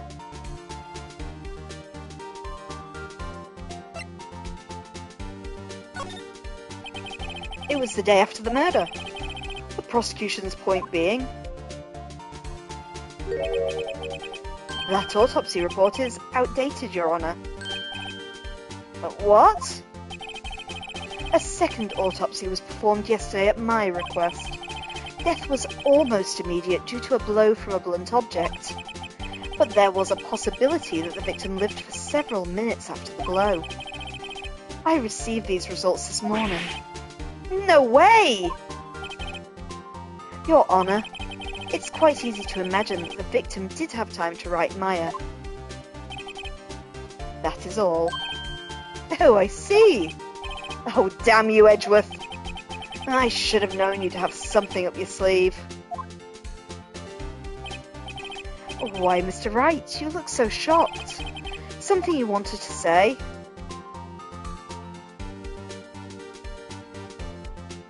Okay, who do we want to accuse of being a sham? I'll let you guys pick how savage we're going to be towards old Miles.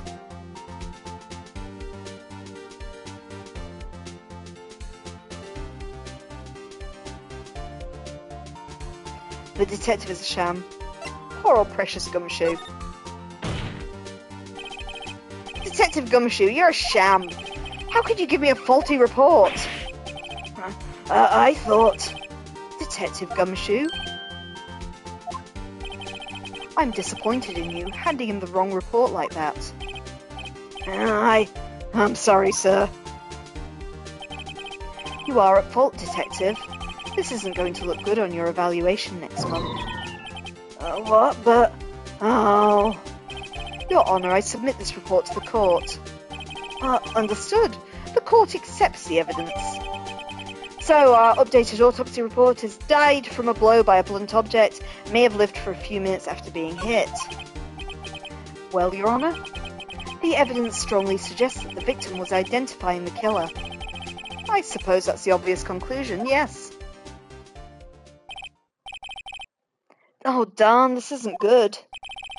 The prosecution would like to call its next witness. This poor, innocent girl saw the murder with her own eyes.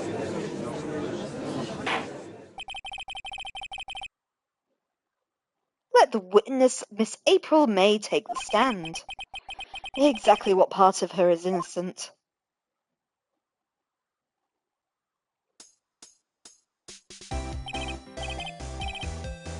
Witness, your name, please.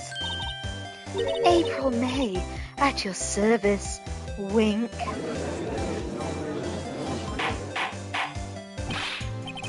Order. An introduction should not require any reaction from the crowd. The witness will refrain from the wanton winking.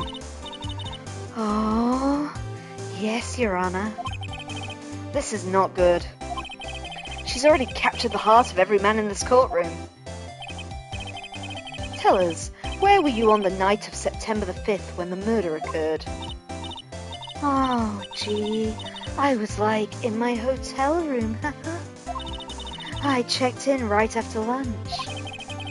And this hotel is directly across from the Fay & Co. law offices? Ah, that's right, big boy. Please testify to the court about what you saw.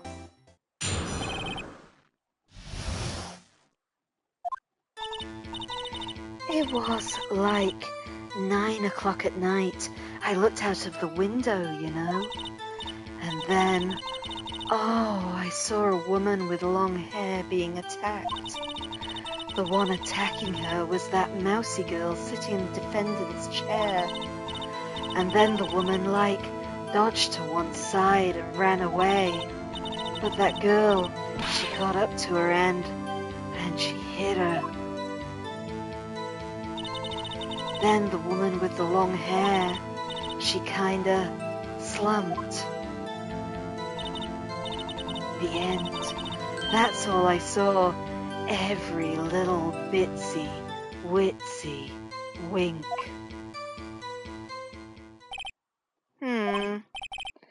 Well, Your Honor, I see. It is a remarkably solid testimony. I don't see a need to trouble the witness any. Wait, Your Honor. Oh, yes, Mr. White? What about my cross-examination?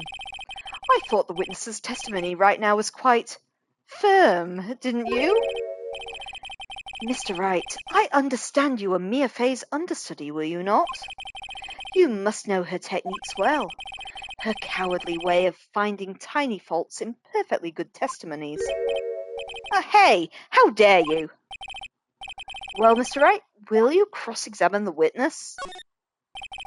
I'll gladly proceed with the cross-examination. If only because I have a feeling that Edgeworth doesn't want me to. She has to have some weakness. Very well, you may begin your cross-examination. So here we go, guys. Let's get pressing. It was 9 o'clock at night. I looked out of the window, Hold it! Why did you do that? Huh? Why? Why what? Why did you look out of the window? Were you expecting to see something? Oh, well, What, that's it? She can't get out this question that easily. I sort of, I had a feeling. Well, I have a feeling she's trying to avoid the question. Maybe I should press a little harder on this one. Let's see how far I can run with this. Surely you must have had a reason to look out of your window at that time of night. Objection! Mr. Wright, I will not have you badgering my witness. Badgering? You insist on needling her with these trivial questions. I really don't think it should be allowed.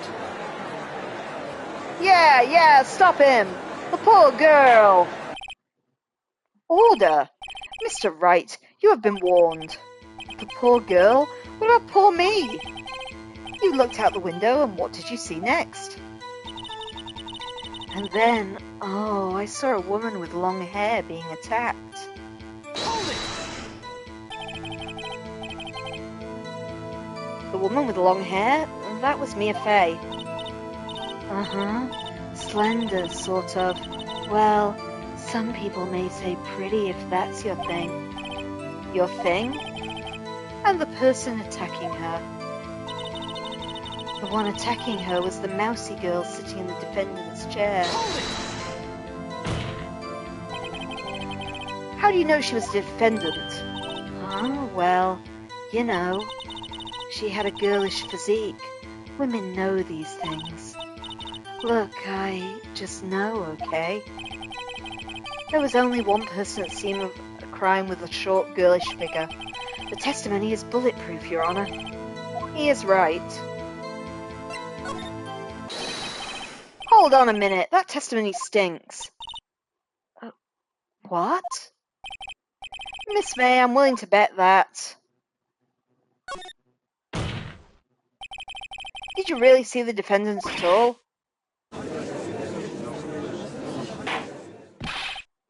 Mr. Wright, what is the meaning of this? Yeah, what's the meaning of this? Somebody tell me because I'm clueless. About this, I mean. Okay, if you had really witnessed my client, Maya Fey, you would have noticed her clothes before noticing her physique. No one wears clothes like this on a daily basis except her. And I'm no expert on fashion, but her hairdo looks far from normal to me. However, the witness's testimony mentions neither of these things. The testimony is bogus. But... Still, we don't know if she was dressed that way that night of the murder. She was, Your Honour. I saw her. And so did Detective Gumshoe. What do you say to that, Miss May? Oh, row.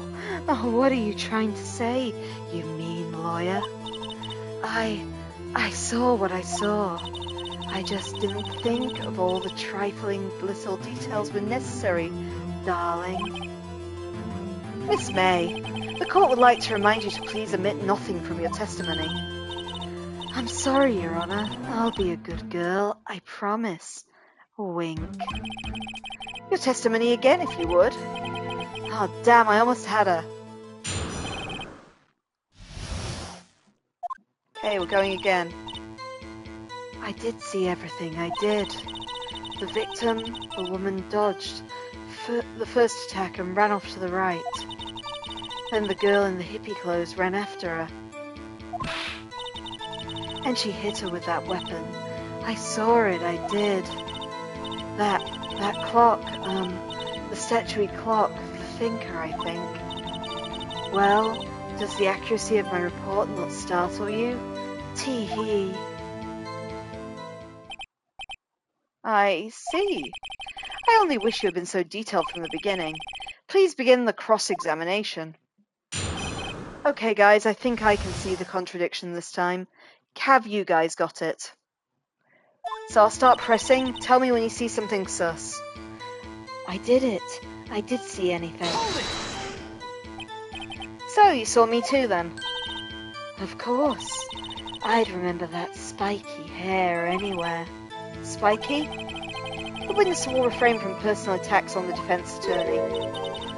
Oh, was I a bad girl? I'm sorry. Very well, continue. The victim, the woman, dodged the first attack and ran off to the right. Is that right as in your right as you look from the hotel? Which hand do I hold my knife in again? Right.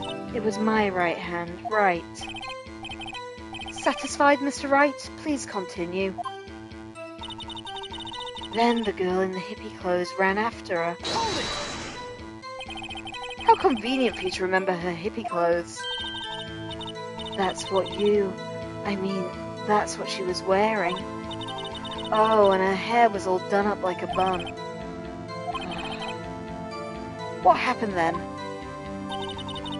And she hit her with that weapon. I saw it, I did. And where did this weapon come from? She picked it up from her desk. I see. What sort of weapon was it? That clock, the kind of statuary clock. The thinker, I think. A clock?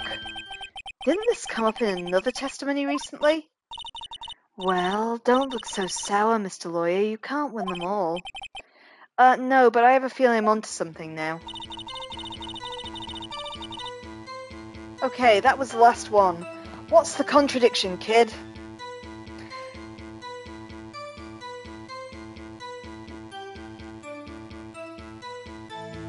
It weren't a clock though at that point. Very good. Remember that everyone keeps calling it a statue. So shall we present the thinker against that statement? And the clock mechanism was taken out. Yes, well remembered. Let's go. Objection! Miss May, what you said just now was quite revealing. Revealing? Oh, you'd like that, wouldn't you? Naughty, Mr. Lawyer, naughty. You just said that the statue of the thinker was a clock. But there's no way of knowing that just by looking at it. Another person in much the same position as you recently called this a clock too, and he was found guilty of murder. Order! Order! Miss May, can you explain how you knew this was a clock? Objection! The witness saw the murder with her own eyes. That's all that's important here. The defense is trying to confuse the issue with trivial concerns. Yes, of course. You will withdraw your question, Mr. Wright. But questions are all I have, Your Honour. And as you may recall, I've caught murderers with these questions before. Well, only once.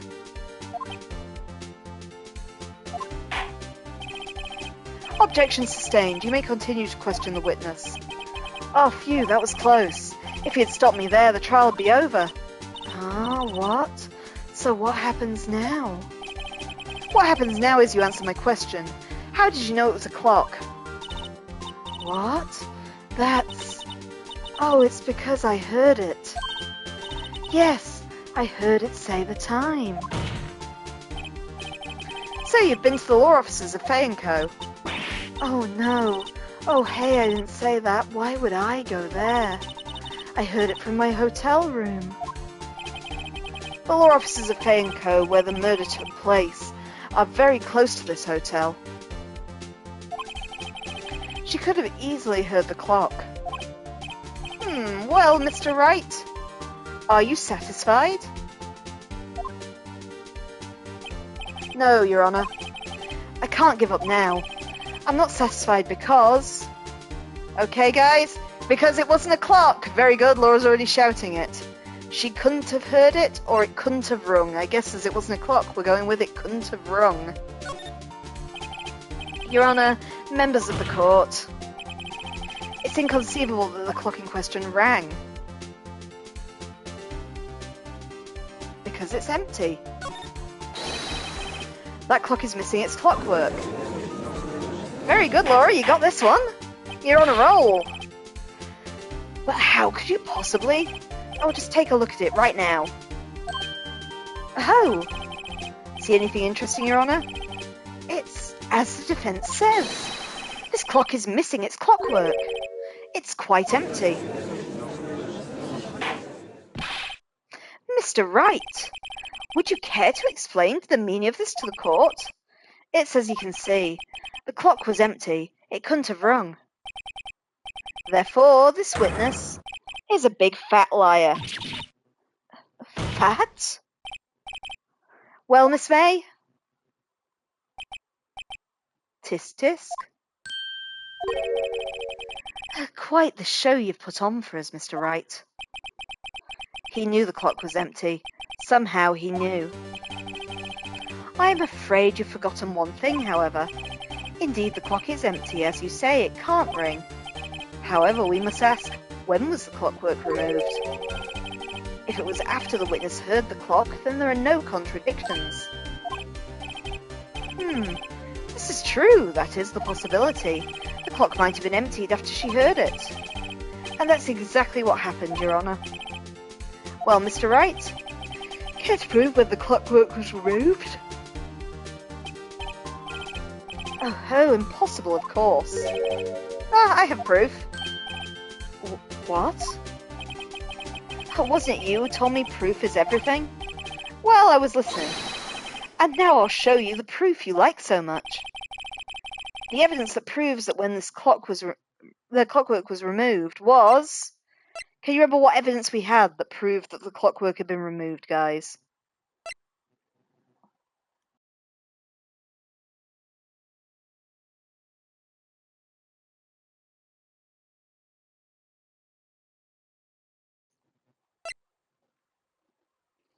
The phone call. Yep, I agree, Laura. I think that's right.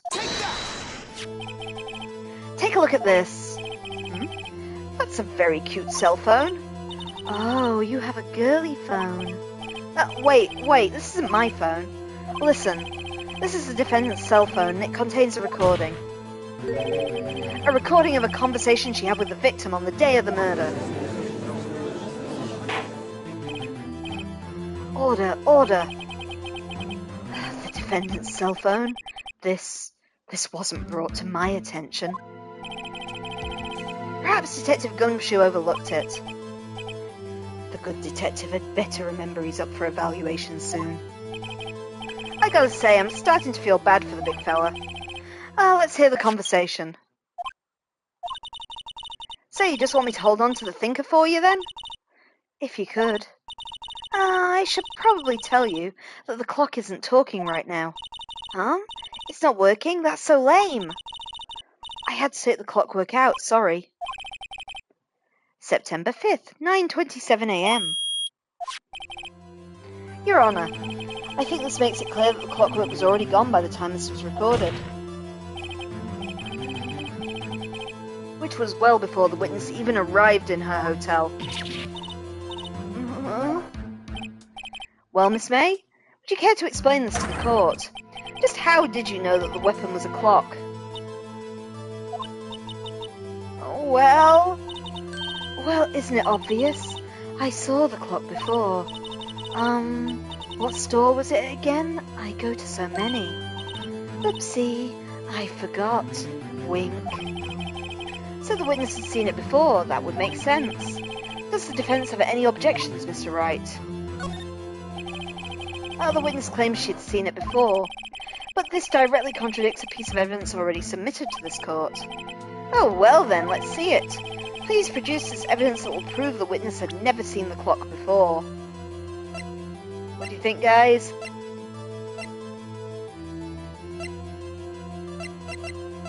So we got the autopsy report. Died from a blunt blow from an object, may have lived for a few minutes. The phone conversation, the broken glass, the clock in the form of a statue, the clock's gears have been removed, made by Larry Butts, the wiretap found in Miss May's hotel room, the department store receipt with the mail letter written on it, and the floor plans. What proves that she could not have seen the finger before?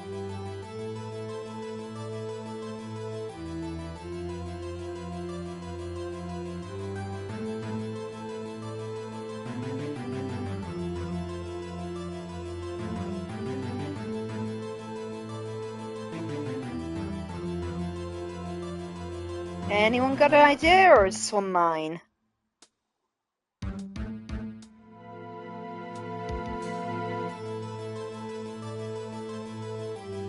What proves she couldn't have seen the statue before? Yeah, we just need evidence of that, Laura.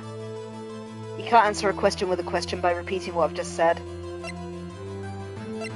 So which one of these proves that April May has not seen the statue?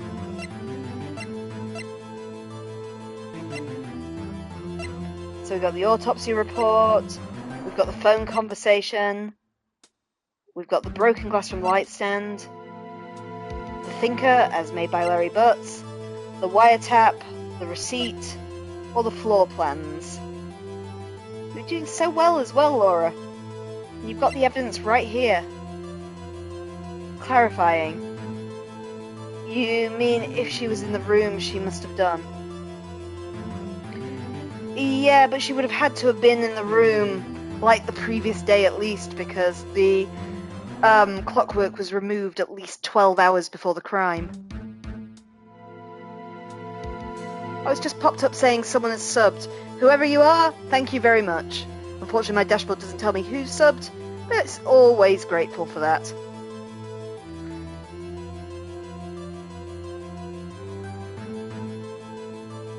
The wiretap? Would that prove she hadn't seen the clock, though? Would that be more proof of how she knew it was a clock? If she tapped Mia's phone. Info, do you have an idea? How can we prove she could have never seen the thinker before? Just while I pet Sherry's belly. Oh, and get kickied for it. What are the kickies for? Kiki cat? The map? Okay. She's done it, she's been there, so it's proof she's been in there. I think you're all going a little too far out the box for this one. Yeah, we know she's lying. Do one of you guys want to hazard a guess, or do you want me to tell you?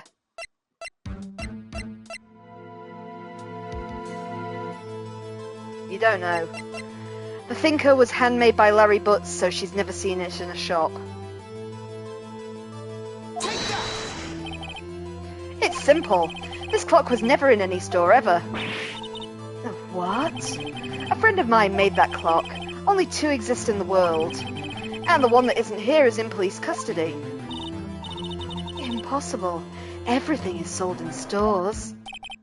Miss May, I think it's high time you went shopping for a better excuse. Oh, excuse is not on sale today. Ugh.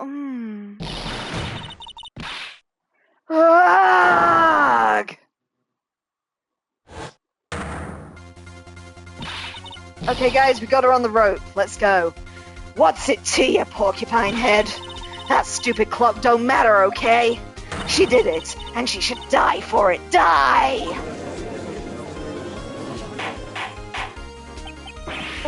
Whoa. Let's not get too ahead of ourselves. This is a court of law, and the witness will remain calm.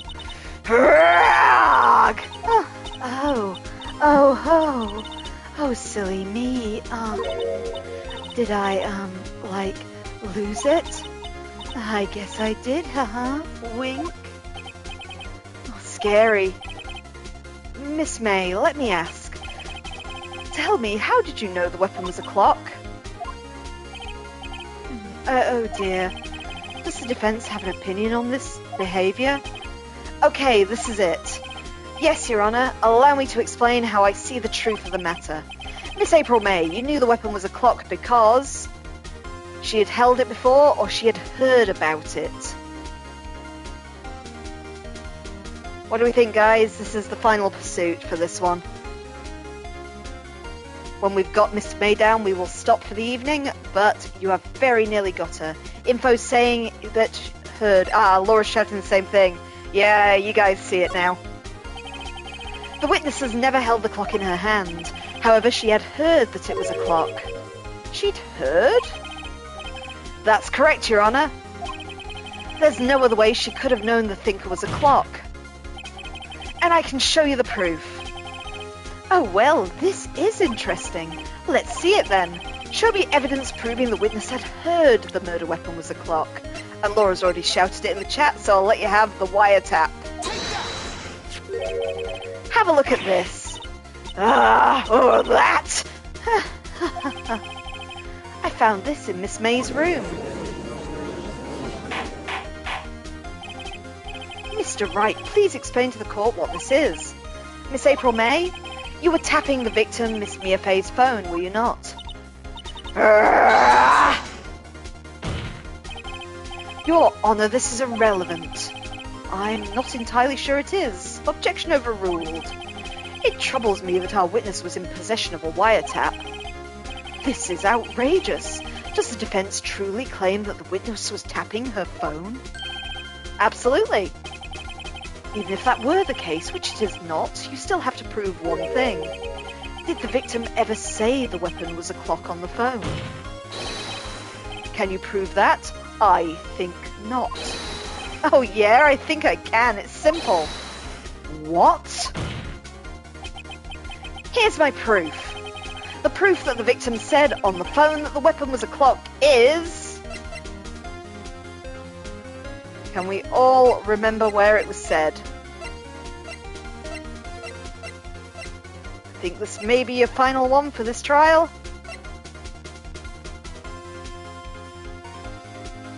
We found a screwdriver in your drawer unless you use it for someone else. Say again, you've got to say the proof the victim said on the phone the weapon was a clock. Which piece of evidence was that, guys?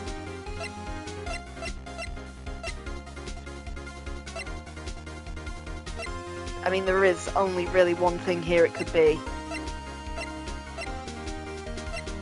Now you've used the wiretap, we've got the wiretap, we need to evidence that Mia mentioned on the phone that there is a, the Thinker was a clock. So what piece of evidence could we use? The cell phone. Very good. present the defendant's cell phone. Yes, we've already seen that. Listen once more to the conversation between the defendant and the victim. Mia, what's up? You haven't called in a while. Well, actually, there's something I want you to hold on to for me.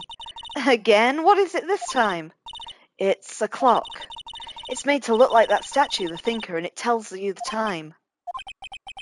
Miss April May, you used a wiretap to listen to this conversation. That's how you knew the thinker was a clock. Am I wrong? I...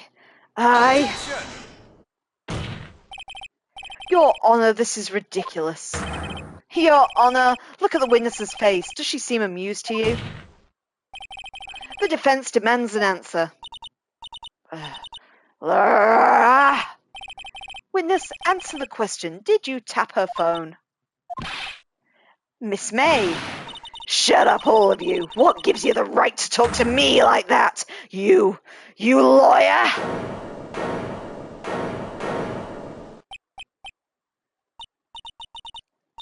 It's not fair. All of you ganging up on me like that.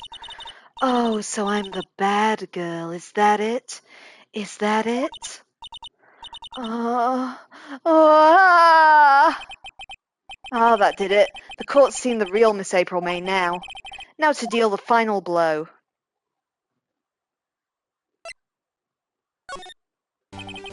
Why did you tap her phone?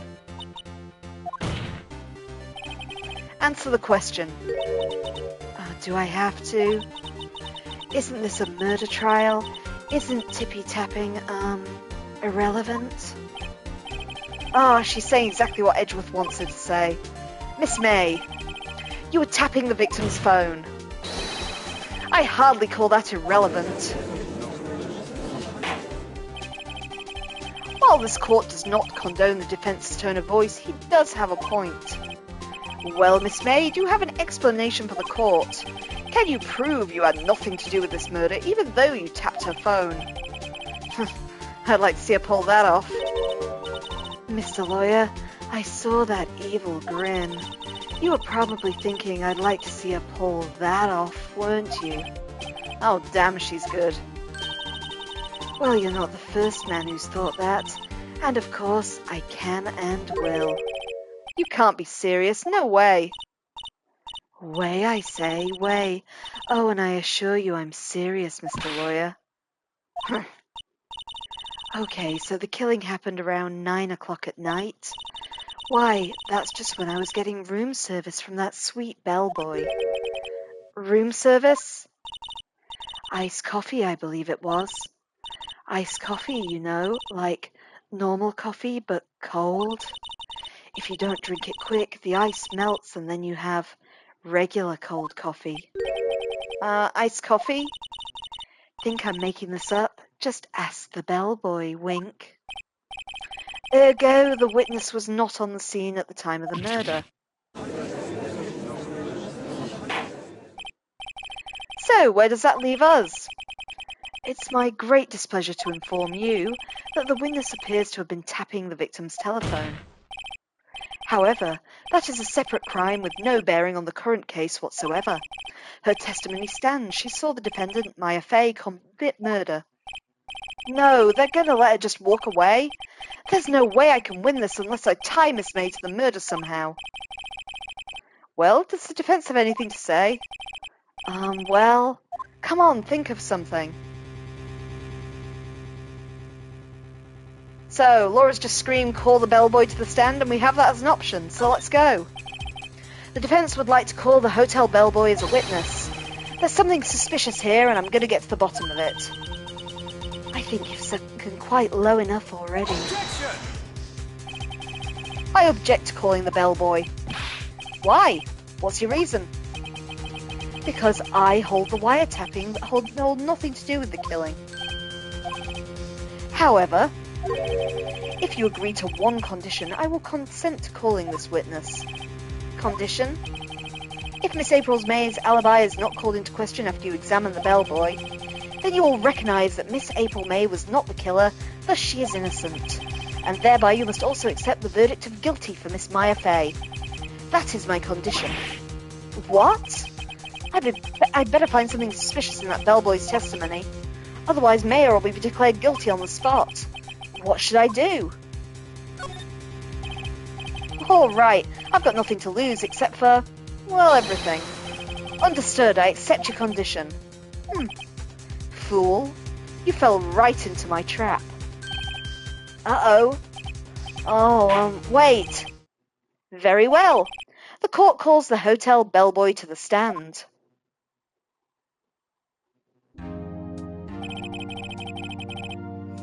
Okay, if it will let me save it, that is where we're going to stop for today because we're getting a little late and I don't think we have time to cross-examine another witness. So, you're going to have to remember what we were doing. Keep it firmly in your mind because we will be back Wednesday, 8 p.m. GMT to see what happens next in this trial. So well done, guys. You were getting into it there. You're starting to do good by the end, and I expect great things out of you next time. So I already did all of my preamble at the start. You've asked me to pet Sherry's butt, so I will just give this poor, confused little baby a little scritchy. Yeah, baby, that's from Auntie Laura. And I will sign off for today.